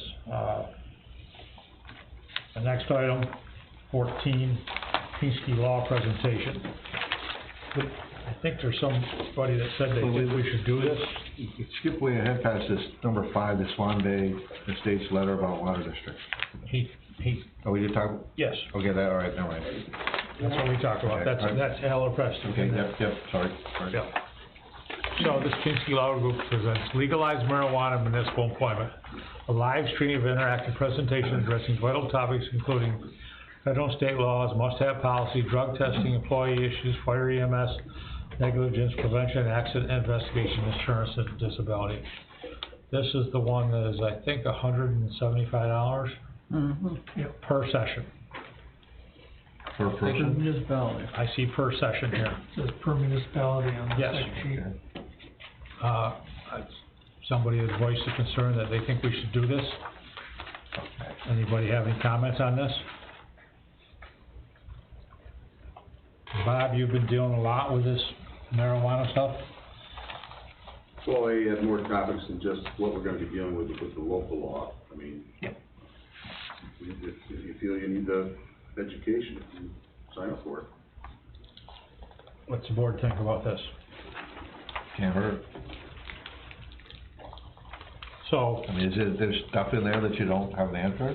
there's presentation 1 and presentation 2, it's $175 per session. And at 2 hours on September 28th in the afternoon and 2 hours on September 29th in the evening. The way I'm reading this, it's the same thing twice, just one in the afternoon, one at night. Okay. Yeah, 'cause it's got or. Yep. So it sounds like for $175, you can One time. have as many people Have as you everybody want. go to the same session, Watch watch the same session. Yes. We wanna do it? For that reason alone. We have a company that does that by regulations. Thoughts? Myself, I think anytime you can learn more and be more educated on a topic, the better. You can never take education away. I signed up for both of those 2 accounting classes, by the way. Then we need a motion. I'll make a motion Which that we one- sign it. which Do you one wanna are do you the gonna do? afternoon or the You do the night? afternoon. Yeah, which way, Afternoon would morning or allow, after? I mean, some of our, Afternoon's probably better, 7 to 9? I'm thinking, or 7. At 7 to 9? I'd rather do 2 to 4. like 2 to 4. That's on the 28th, what day of the week is that? Tuesday. Okay. So I need a motion to do September 28th from 2 to 4. I'll make that motion. Motion by Sandy, second. I'll second that. Second by Mike. Any further discussion? All those in favor signify by saying aye. Aye. Aye. All those opposed? None. Court approval for expenses for training. Number, what is that? 15? They have to do their training. The packets are in front of everybody. That's for both court clerks. Registration $65, $60 service charge, lodging and meals $680 for each clerk, $27.20 service fee. Comes up to $1,519.80 if I have to see the total. Pre-registration, lodging and meals. They're asking for approval to go to this training. We have it, budgeted under, It comes out of their budget, yeah. I was gonna say it comes out of their budget, right? Yep. And I'm sure it's As far probably as what gonna is actually in there. require. I'd have to some- look at the financials to see that. They haven't done this in a couple of years, I know that. Back when they were first hired, they did it the first year. It was a deal at Potsdam, is it still at Potsdam?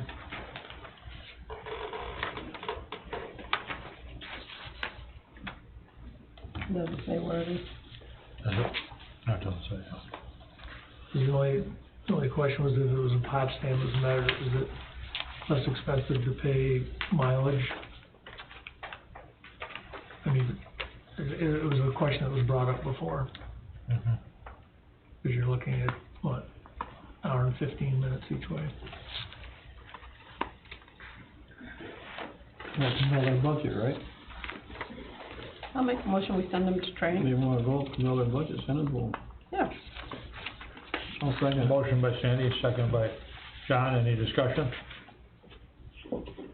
All those in favor signify by saying aye. Aye. Aye, all those opposed? Motion passed. Mike, we haven't done the rig report, have we? Nope. The rink was rented out a total of 12 hours during the month of June, and the school will be using the building every Tuesday and Thursday from 1 to 2:30 p.m. for off-ice hockey skills training for the kids with the help of the Watertown Wolves, which is a really good program. The Zamboni was moved to the transfer site to make room for the fire department so the backup ambulance can be stored inside. The arena will be used in August for an auction to benefit Nature Center, and a request has been made from a person interested in holding a flea market in August, which kind of brought up a question. We currently rent the ice out for the school and for this, the athletic activities they've been doing now for $25 an hour. And we got these other requests for flea markets and other uses of the building. We haven't really discussed what rate we would like for that. The other issue is insurance requirements for those people that do want to rent it. The issue about insurance requirements, I talked to our insurance company, they sent me forms, I sent the forms to Jerry, we have to have a certificate of insurance filled out and signed by the people who are renting it, so Jerry has that. Okay, the rate issue. As far as the rate issue, the only people I talked to in the last few days is Clayton, and their facility is a lot different than our facility. Right. They keep 2 people there at all times, they charge $600 a day to use the facility. That includes 2 men that man the facility. They do the setup, they're there during the event, and they do the cleanup. It really doesn't pertain to, No. the We've been requests running that it, we have are for a yard sale for X amount of hours. right, we've been just doing it by an hourly rate. Yeah. And like I So said, we charge the school how much? $25. So it would seem that for somebody else, it should be a higher rate. Yeah. Well, I'm just, Anybody wanna propose a rate? well, that's what I was saying, 50, 75, something like that. We rent ice for like $100. Right. So this is not that, it's something less than that. Mhm. It's just lights in a dry space of the inclement weather, basically. $50? I Is don't gonna be know. a person involved there the whole time, like one of our employees? Well, yes and no. I mean, That'll fill up a lot of depends on the history event. right there. What's Right. that? It kinda depends on the Right. event a little bit. Usually, we just open the facility and close the facility. The people we've been running to have been taking care of the cleanup. Mhm. Yeah, that's pretty much it. It's use of it as opposed to sitting there vacant. Right. Somewhere between 50 and 75. So, that's what What are they asking for, how many hours? probably no more than half a day, 4 hours, something like that. I'm sure I'd have to ask Jerry that question. As far as like this flea market, I don't think it's like, 10 hours or anything like that. It might probably be like 4, I would guess. I mean, the more the better, I mean, if you only got somebody at the beginning and end, Yeah. unless somebody's gotta come back on overtime to close it up. Well, Jerry's pretty good generally, if he has to come back, he adjusts his work schedule, so Yeah. there's no overtime involved. So, where are we at as far as dollars we're talking about? I'll make a motion, we rent the rink during the summer for $50 an hour. Motion by Sandy, I'll second. second by Ron, any further discussion? All those in favor signify by saying aye. Okay. $50 an hour. 16 court grant resolution. This is the same thing we did a couple years ago. It has a maximum cap of $30,000. It's called a JCAP grant, and they're just asking for permission to apply for it, and they're also asking for a support letter. Like I said, we did it a few years ago. That's how we bought, or we got the shelving and everything in the back room. Jamie, I think that you were involved in putting up, and it's definitely a good thing for the courts. They buy records, they buy filing cabinets, they buy shelving. So this doesn't really define what they're looking for this time, it just, No, they haven't. They'll do what they did last time, they'll put a complete description, and a list of what they're applying for. And it's not a match, it's 100%, right? Let them yeah, apply. a Write 'em maximum a of letter. $30,000. Motion to let them apply, Absolutely. and Yeah. give And them the a letter of supervisor write a support. letter, Yep, sure, support. Motion by Sandy, second. I'll second that. Second by Mike, any discussion? All those in favor signify by saying aye. Aye, all those opposed. Historical Society, I talked to them a couple times the last couple days, and they're changing the resolution to support their grant application, and they will, get that to us for our next meeting. There's not a time issue with it. That'll come at the next meeting. Number 18, Cannibals? cannibal resolution. We're not eating our young. Attorney Sly.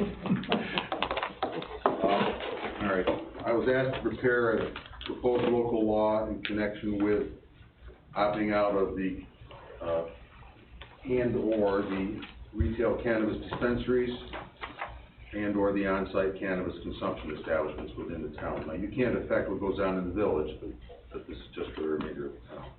So I've got a copy of the proposed local law for each of you. This is taken directly from the New York Conference of Mayors website and recommended local law.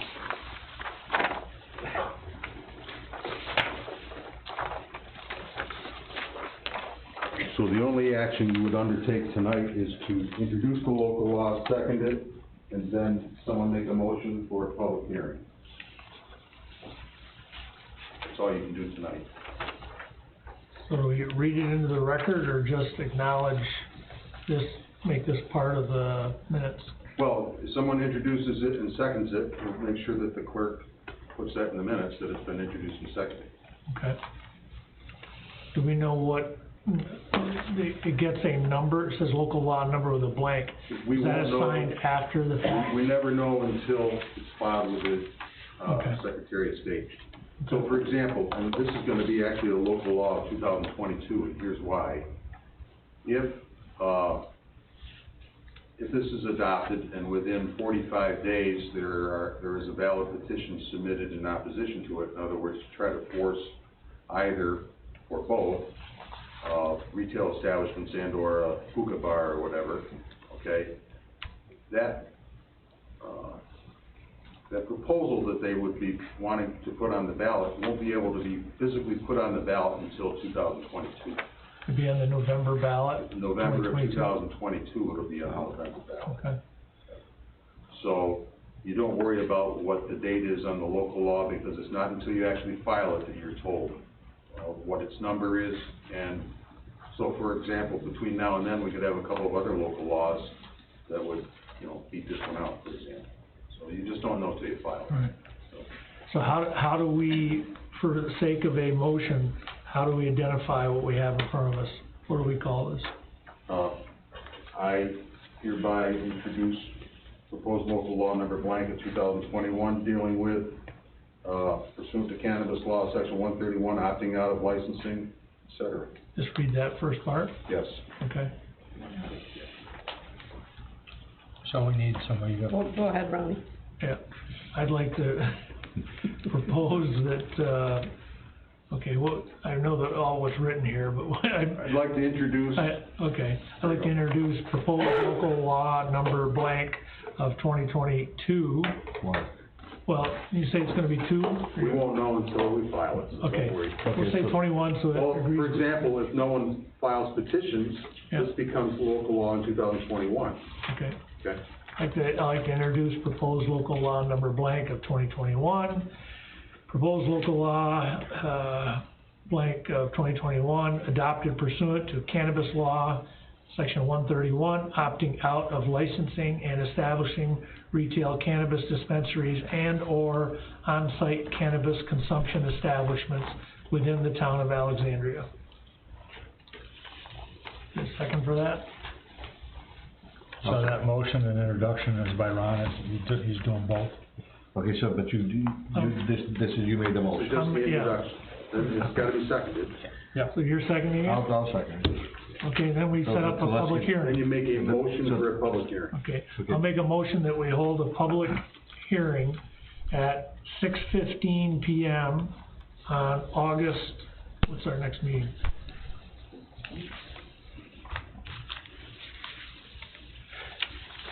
Eighteenth. I'll make that motion. I'll second it. Motion by Ron, second by Sandy, to set the public hearing for August 18th at 6:15. Any discussion? All those in favor signify by saying aye. Aye. All those opposed, none. So we have a public hearing scheduled for August 18th at 6:15. Number 19, auction off abandoned Route 37 property, now town property. Anybody, where do we stand on that, Bob? We're looking into that, and I know one of the things that I'm trying to do is I'm trying to get the cost of the survey and the cost of the legal fees, because we'll do what we did with the last one, we'll set a minimum bid on that, Right, right? correct. And I don't have those figures yet, so. Okay. How'd the town end up with the, I don't even know where the parcel Route is. 37. What's when, But how did the town end well, up when with it? the state, the DOT, where, you know, when they realign sections of road, Yeah. and there'll be like a little piece. So it's similar to what happened Same thing. on 12. The state will either say, you know, that they wanna hang on to that property. If they don't, they'll declare it as surplus property. It goes to the next municipality level Okay. down, in this case, be the town of Alexandria. Now, does the adjacent property owner express interest in this? Okay. I parked on a while. That helps. That's pretty much it. Is this a bid or an auction? This is a, Good. Well, it has to be, I'm sorry, this is a sealed It's a bid. sealed bid on bid. auction. Sealed bid. Yep. that's good. Yep. Okay. Number 20 is the, blacktop seal rink and townhouse parking lots. You guys got the quotes? I don't have 20 right here. So for this work, I've only gotten 2 prices. I've asked 2 others for prices, and I haven't gotten a response. Do we go with, the 2 prices? Usually in a case like this, I just have to show that I did seek Due diligence. a third price. Yeah. You've done due diligence, right? Yeah.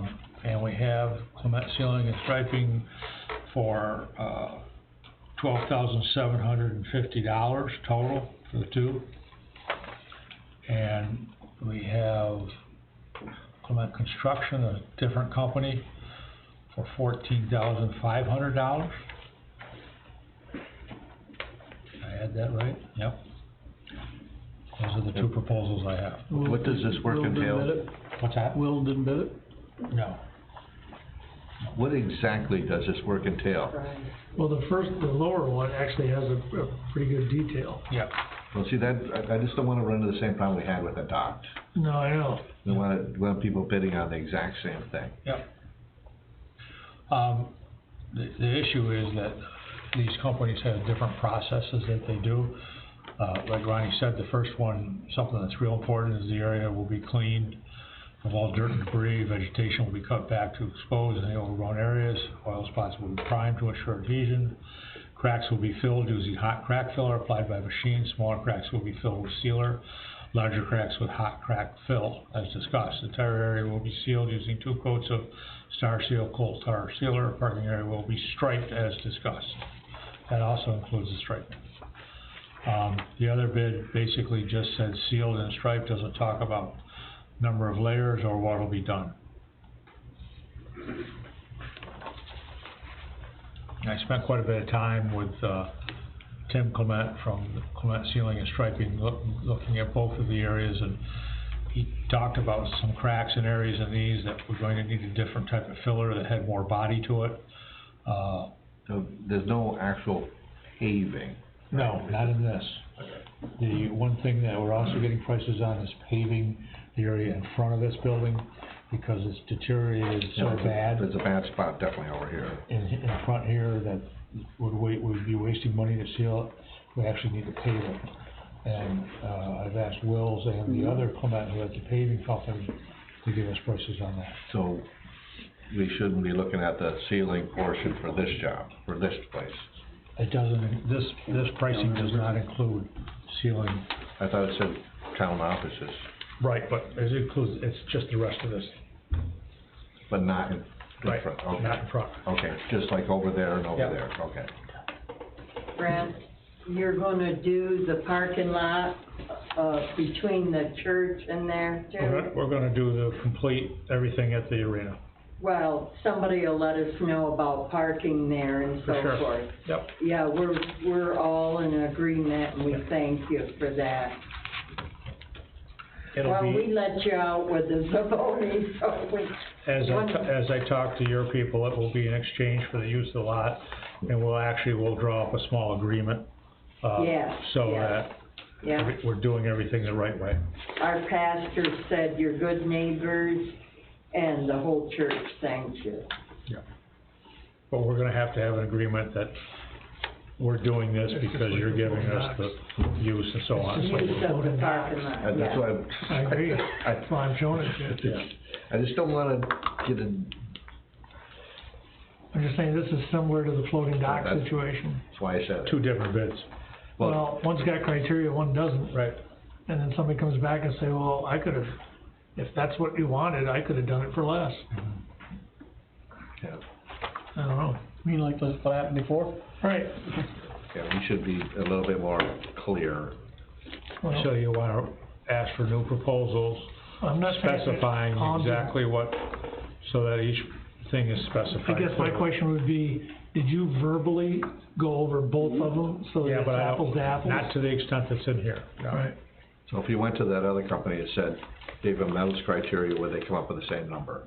Well, they were already more.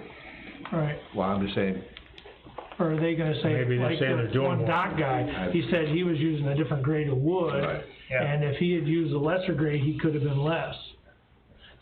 I just wanna get into this all over again, that's all. I know, it just, at least, yeah, we wouldn't be learning our lesson, would we? Well, one was using 2x4s, one more than 2x6s, right? And there's also a different grade Yeah. of the actual lumber too.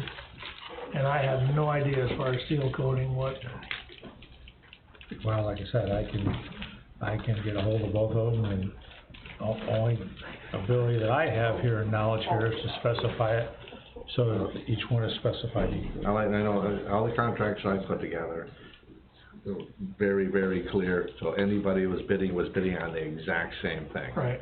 You know. Well, then we'll hold on this, and is everybody okay if we just use this as a template? Yeah, as far as the That's definitely more detailed. Yeah. Doesn't make any sense, because the other quote is more. But they So might- if you give him more detail, he's still gonna charge more, so go with the Well, lower no, quote. no. Who knows? Doesn't make sense. No, I'm just saying, well, the other one could include pavement. Could include what? Pavement. No, he Well, said we there don't was know no what the other, paving. the problem is we don't know what the other I'm one just gonna say, we includes. could still run into the same thing we ran into before, because this higher quote could say, I've got everything in there, all these items, plus. That's Right, what I'm saying. right. So what you're saying isn't just more, it could, The second one just says sealed and striped. Right. It doesn't say anything about paving. Right.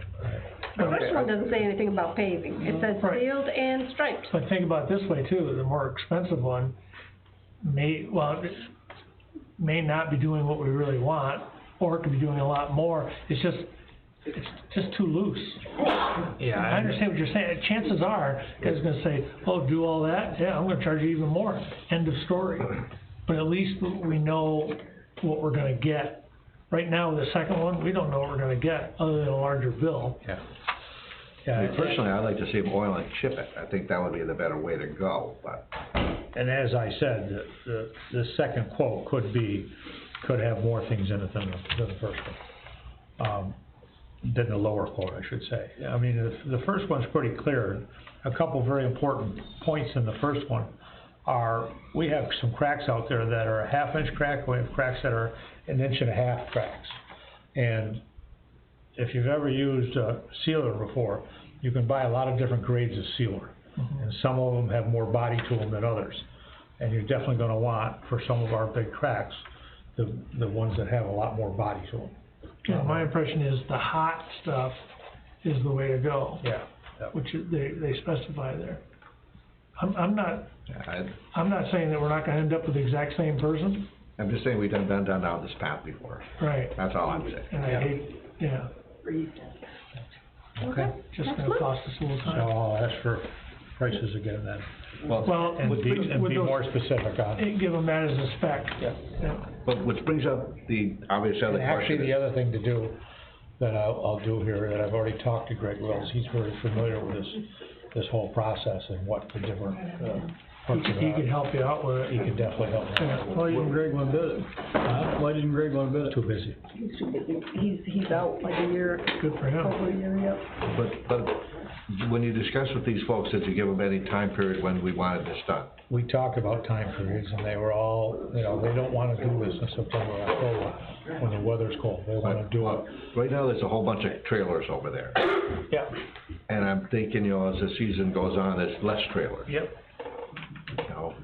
I wanna go when there's less trailers. I mean, they were talking about doing it in August, but, I think we'll have to deal with the trailers. Cause those people gotta, cause some of those people leave those, I know from my neighbor, I can't believe he does this, he leaves his trailer there all summer. He lives right here in town. Yep. And there's people out, you have to get license plate numbers, track, people down, let people know this is happening, 'cause if you didn't, next thing you know, that the sealers are gonna show up, and you got a bunch of trailers, you're gonna have to do something with. Right. Okay, so you're gonna give them specs and then have them rebid. Okay. Accountant's update, where's that letter? What do you want?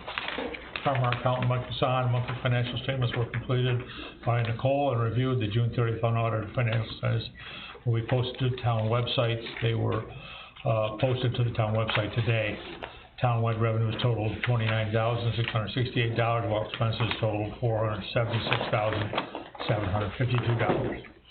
Significant expenses in June include the following: debt service of $28,866 of principal and interest for equipment financing for the highway fund, $100,123 of principal payment for outstanding debt for Redwood Water. Other expenditures, $148,563 of general expenditures, $17,139 of streetscapes, $31,428 for DPW equipment, $136,318 of highway expenditures, town and part-town, $55,168 permanent improvements for roadways, $48,960 of capital expenditures, and $48,667 for the milfoil project, which is 100% reimbursable. That's basically all we have for the update.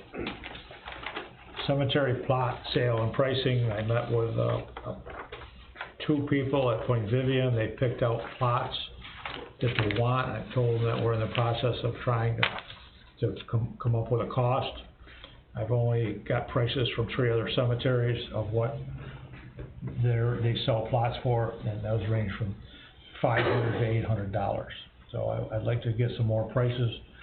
One of the things that Skip has recommended and other cemeteries are doing, 2 of the cemeteries that I talked to, is they all put cornerstones on their plots, which makes a lot of sense because it shows exactly where the plot is. They put 4 cornerstones. So, for instance, the Plessis Cemetery sells plots for $700. That $700 includes 4 cornerstones. Cornerstones cost about $25 a piece to the town. So that's kind of work still in progress, but I've been putting people off for Highland Cemetery and Point Vivian for 9 months that are looking to buy grave sites. And Skip and I have met 5 times with LaFave White McGivern and Rob Bussler, going over the maps, going to the site, and putting the maps together. We have the Point Vivian map that's been finalized, and the Highland map, is supposed to be done now, and, that'll be the next one that we deal with.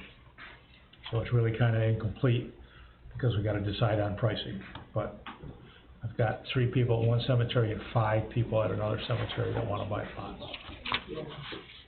Grant, I paid $600 for 6 lots in Highland Park Cemetery, $100 a lot, but that was 20 years ago. Now, I paid $600 for 2 lots in the Catholic Cemetery, which was about 15 years ago. But now, some you can't touch for less than $1,000 a lot. I'm talking cities. When we met with the New York State Cemetery guy, Yes, 2 we years have. ago in this room, Uh-huh. he told us that the average pricing that he was familiar with was between $500 and $1,000.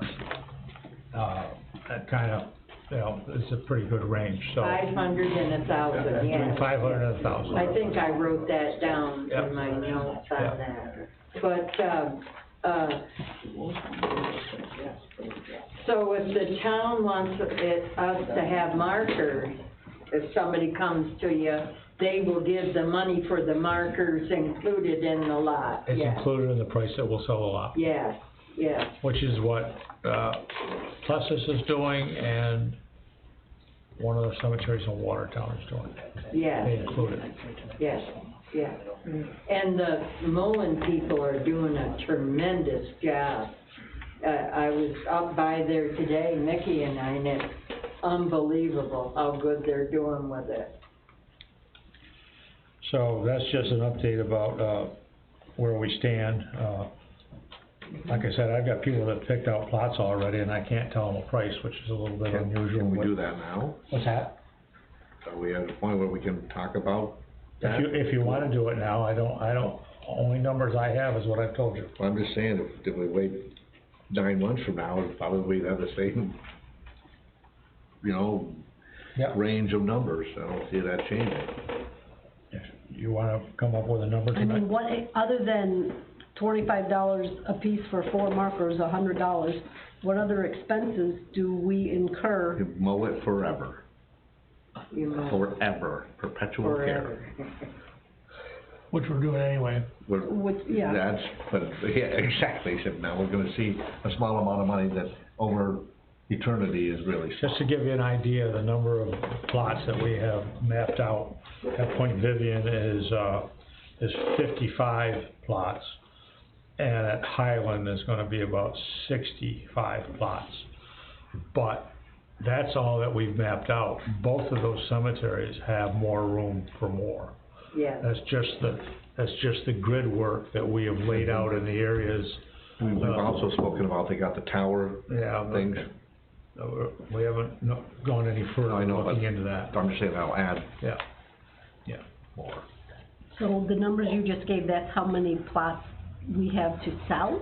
That's how many we have surveyed out right now. We have, actually, there's a lot more room than what I just said. Okay. That's what we have, mapped out. If I had to say, at Point Vivian, I'd have to say we could probably sell 150. So this is our initial inventory.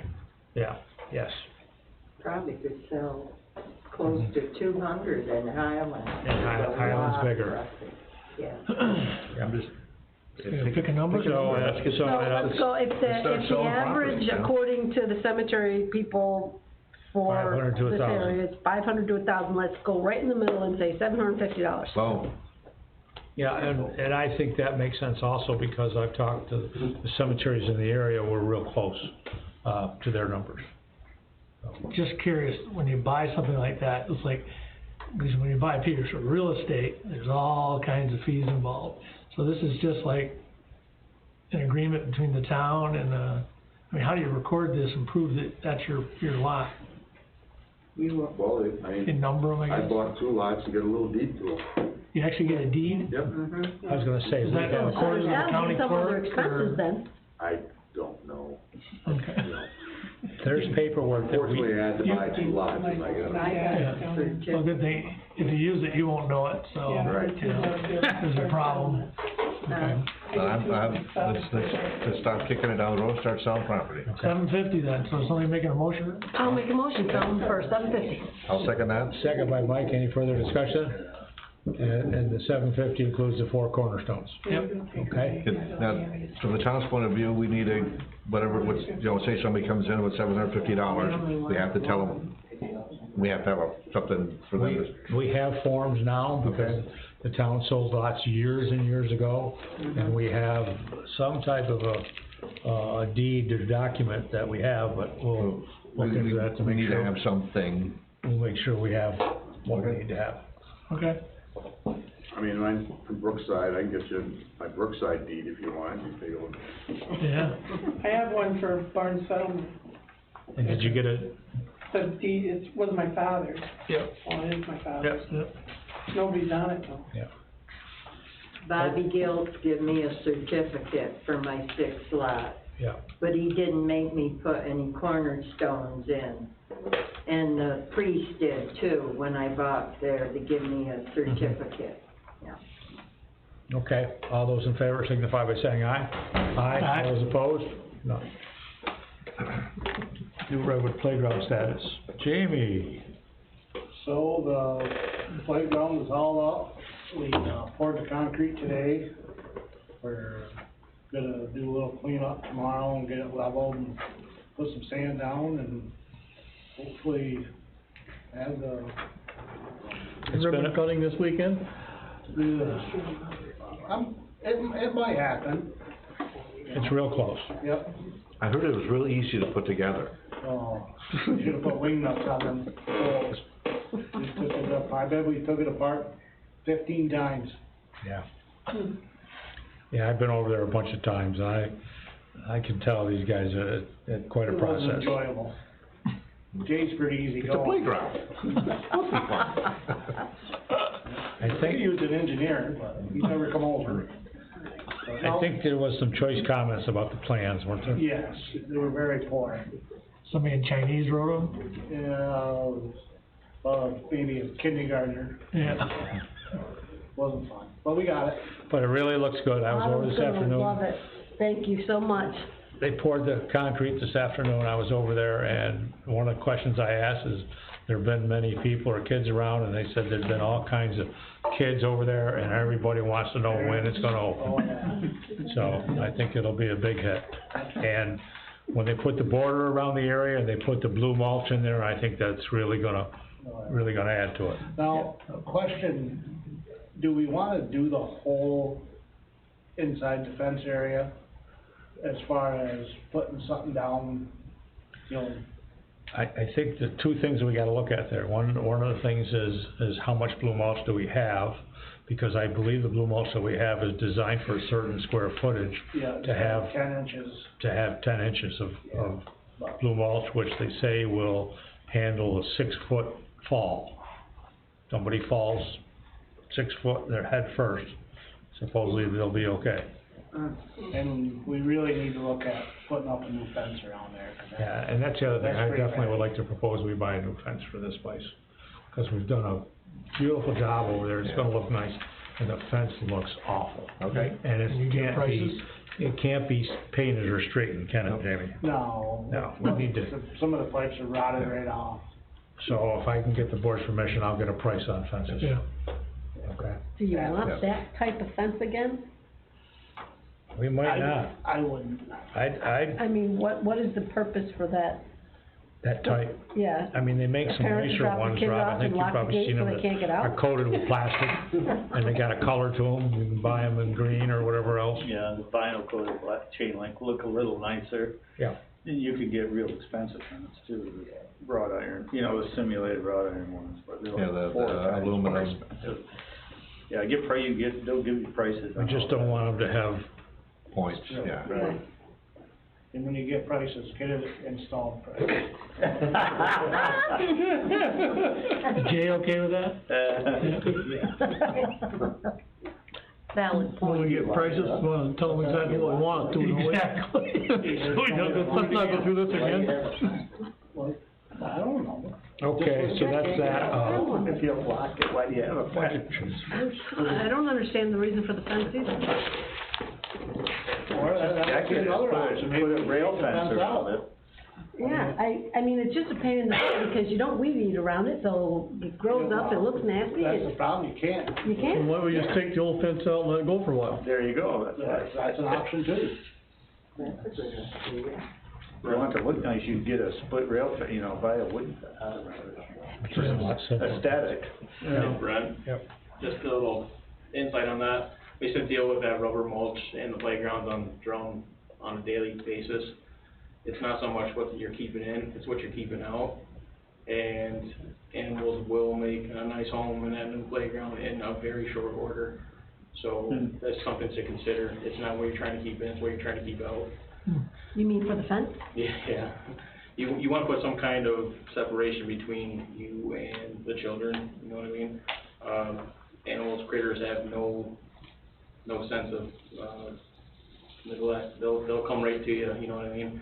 Foxes make dens, raccoons make dens, and that new playground that you just put in will become a nice home for something in very short order.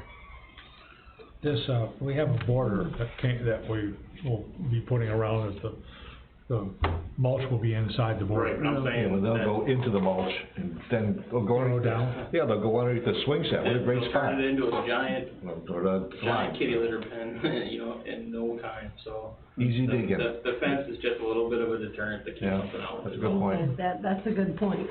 Yeah. That's a good point, So maybe just a short fence, right, to keep yeah. 4 foot or something. Raccoons. So whenever we put up for a That's fence, we wanna have it, keep animals out. You can't keep a raccoon out, you want to get in. No, one No, sitting but right on cats. my windowsill. Cats, This winter, the only we've had way they like wanna bird feed. Yep. Okay, budget transfers, 24. Have some budget transfers here, highway DB, credit, permanent improvements, $180. To correct a transposition error on last budget amount listed was $26,537, so there's been $26,357.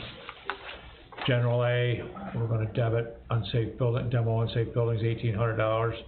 We're gonna get it from the contingency by crediting it $1,800. That's to clean up the on Route 12 property. Recreation, personal services, debit $1,220.34. Credit recreation, PT, part-time, personal services, $1,220.34. Special facilities, docks, PS, debit $1,000, special facilities, docks, CE, credit $1,000. Cover personal services for dock work at Butterfield Lake.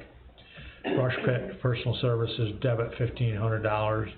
Refuse and garbage, personal services, credit $1,500 to cover payroll expenses at the brush pit.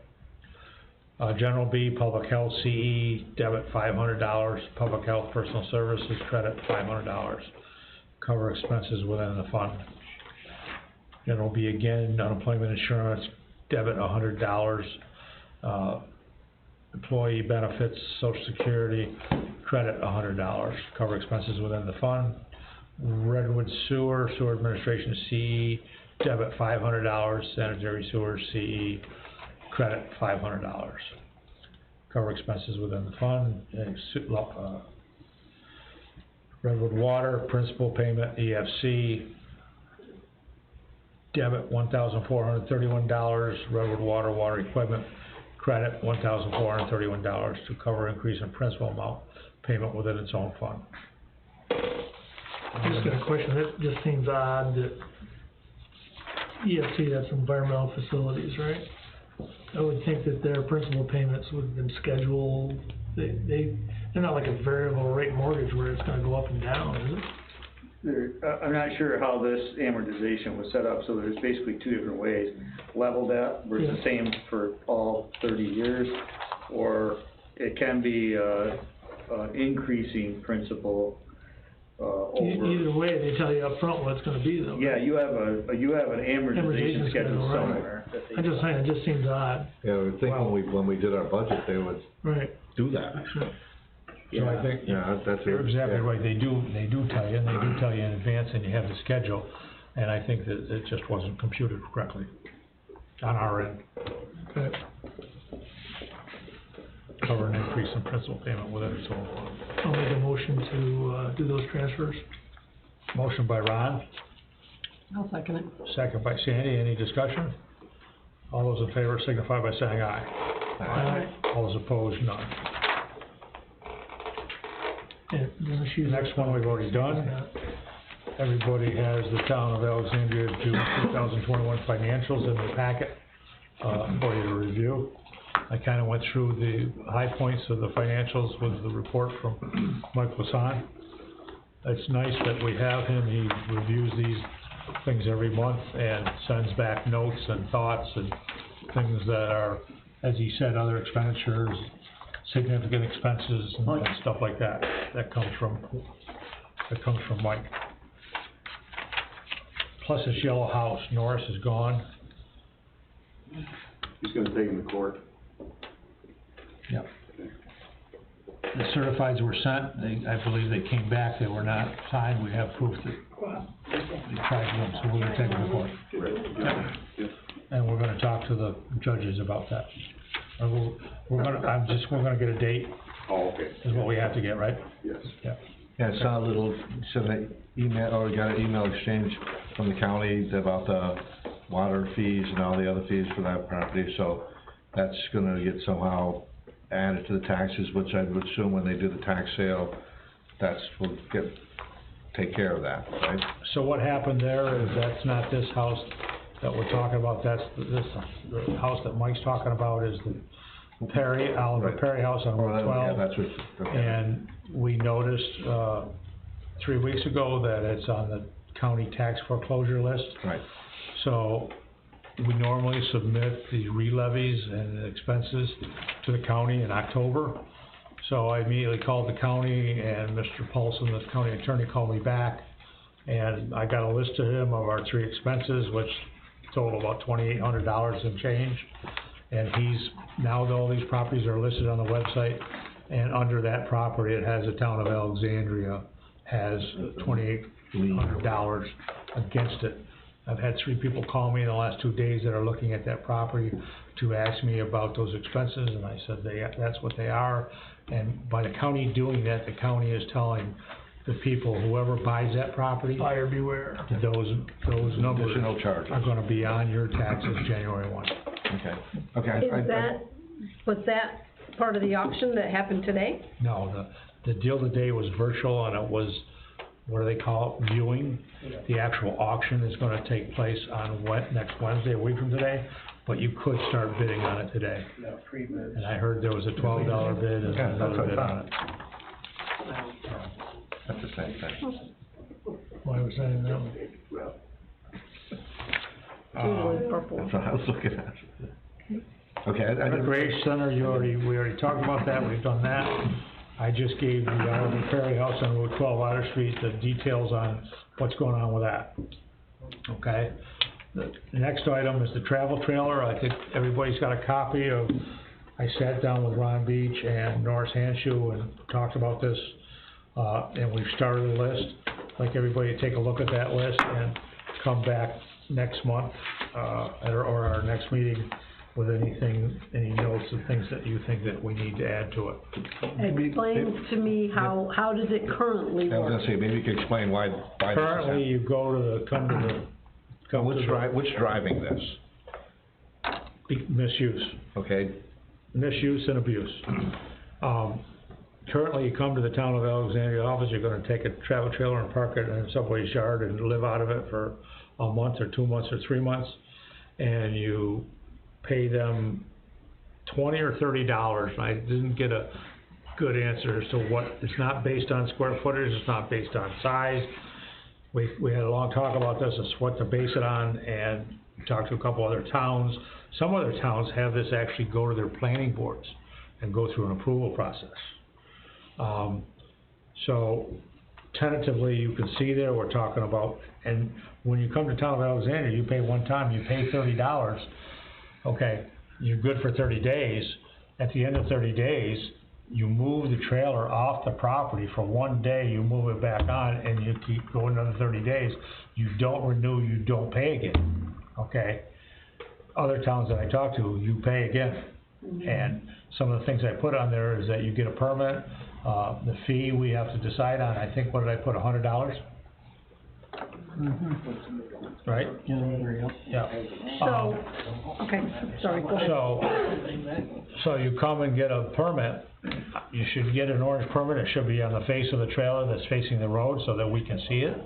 And it has the model number of the trailer and the license plate, because we've gotta prevent them from taking that permit and moving it to another trailer on somebody else's property, or wherever it may be, or on the same parcel. And this is just the stuff we just kinda came up quickly, and I'm sure there's more that needs to be put there. So every 30 days it'd be $100? Every 30 days. So, if you're heading out of town on 26, there's a couple places between the drive-in and, what is that, County Route 3? Yep.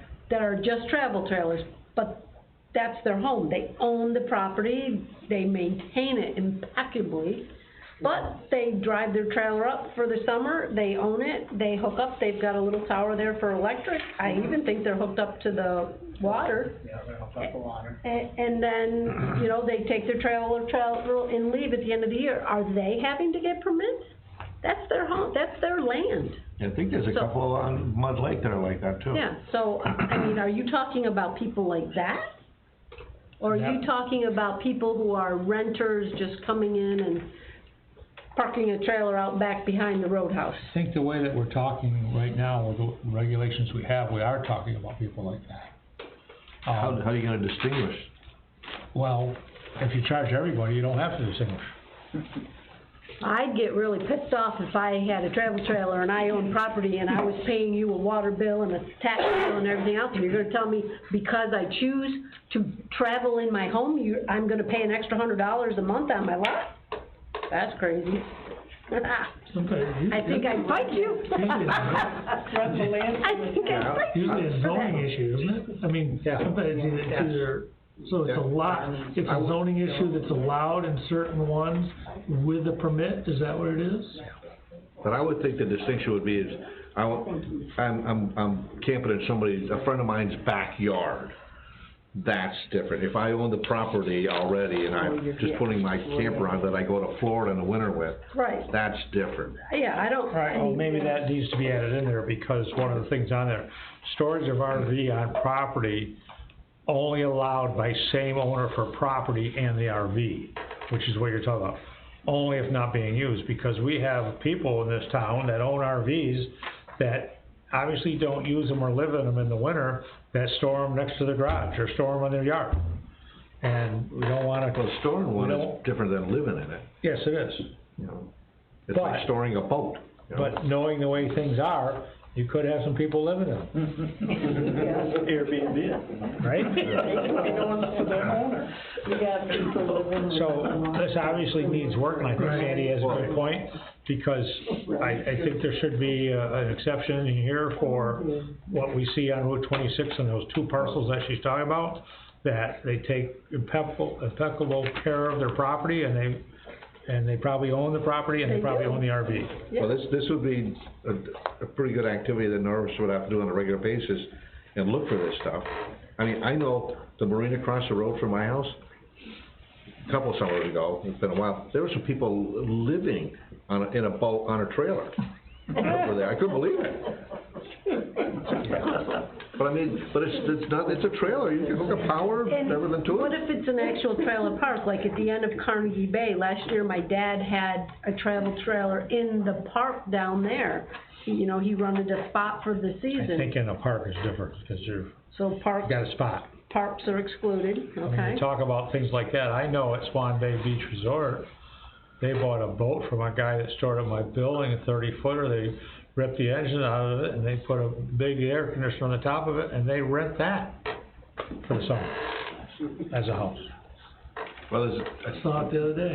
Galley, beds, everything. I didn't know it didn't have an engine, but I saw it. Big air conditioner on top of the roof. That's what catches your eye. Yeah. Didn't look like factory installed. Yeah. Okay, So, do some thinking on this. We gotta discuss this one, some other time. Right, yeah. And I can't park an RV on, mine on my property without paying you guys for something? That's what I'm saying, that's crazy. Yeah. That's crazy. Your own RV. Yeah, it's my RV, I want to park it beside my barn, I'm not gonna pay you. See if anybody's living in it, you Write some know? notes. Yeah. Tell us what you wanna do. As you can see, I left 3 numbers here for you to add. No, I'm not, New regulations. you're doing a good job, Okay. I'm just picking it apart. I'm gonna have you write the new regulation you want. You and Sandy, Get rid of the. okay? I got a question here. Are you charging the travel trailers in Swan Bay that fee? That's a whole other category. They charge them a lot more than that. Not only that, but he has a zoning and planning permit, Right. or planning permit. I think they're like $100 a night or something. No, That he charges, Reddick charges? oh, they're at least that. I know people that are $3,000 a month, so you're right. No, but he does that. I just had a question that was sent to me about that, so. Yeah, we don't charge for campgrounds. They've already got permits for that. Yeah. Yeah. I'm shaking. Okay, so that's the 30-day golf, tennis, pickleball passes. One of the minutes that we approved, we had made a motion to partner with the village on these passes for these kids. And it said in the minutes that the cost to be determined, okay? Well, they've determined the cost. The cost is gonna be $1,000 to the village and $1,000 to the town. And this is for golf, tennis, and pickleball at our facility over here. And it is for village and town children residents. Because we've had issues with people that are not residents that have come that wanna buy the pass, or wanna get the pass for free. And they're not a taxpayer, they're not a resident. So, How do they get these passes? How do they get them? they go to the village office or to the, golf course.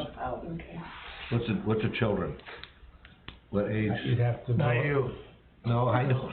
Not you. Well, Sue would say otherwise, but then. In school. No, I'm just saying, do we have in school. Yeah, like 16, 12, what? 18, I don't. So I need That a covers note. how many people, how many, 10, that, Not sure what they were talking about for a rate last time, but their current numbers that they're at now, the $1,000 will cover it. And, yeah, Now, is that something that's already budgeted, or do we need a motion on that? we need a motion. Okay, I'll make that motion. Motion by Ron, I'll second it. second by Sandy. Any discussion? All those in favor signify by saying aye. Aye. The next one, the budget work session, I think what we'll do here is we'll just adjourn this meeting. And we'll adjourn it, which if we adjourn it, it'll be a regular meeting, and we can put in the agenda for that regular meeting a budget work session also, can't we, Bob? I guess, yeah, I mean, what you're telling the public, part of it's gonna be very boring. Right, Okay. as opposed to, The rest of it. Are we already adjourning this for Yes. this EDU issue? Yeah, I just would like to get us moving on the budget, Oh, no, me too. you know, the first week, so we can tentatively get that started too. And my question to everybody is what time? what day? And that Morning's is, better. that would be a Wednesday, The 4th? August 4th. That's not good for you, right? No, stop taking my Wednesdays away. No, Why don't you Wednesday, play golf in the morning, come on. How about Tuesday? Tuesdays are good. You got one voice. So we'll do that on, August 3rd. What do you think about time? You wanna do it at 9 o'clock in the morning, you wanna do it at 2 o'clock in the afternoon? 9 o'clock. 9 o'clock in the morning. 9 o'clock in the morning. Yep. So we're gonna adjourn our meeting to 9 o'clock on August 3rd. Yep.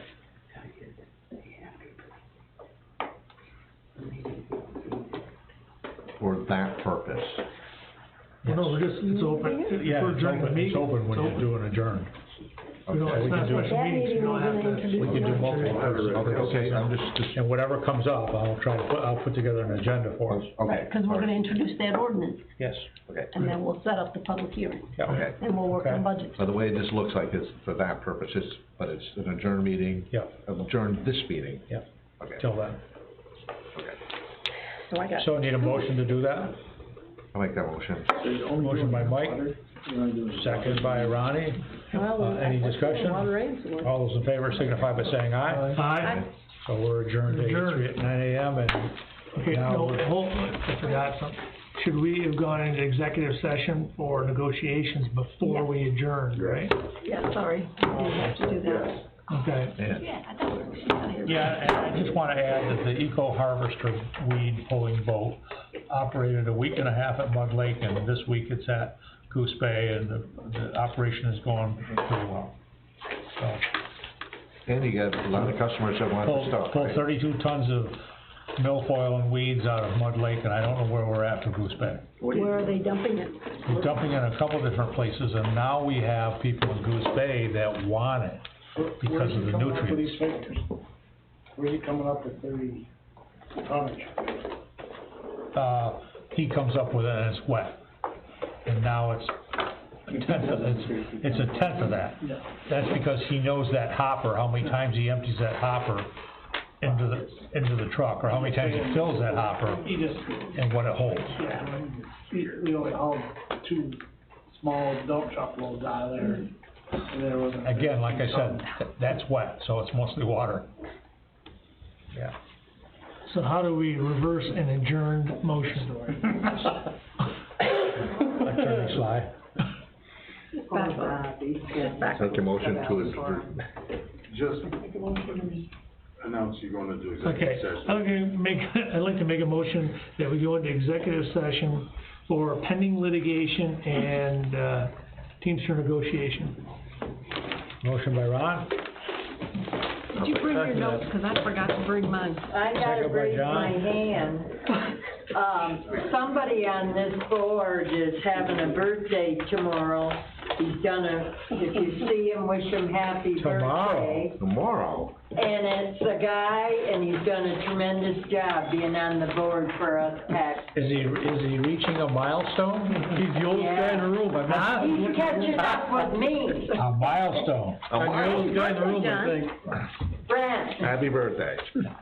Happy birthday, Tomorrow, John. right? yes, yes. I got you, John, on that one.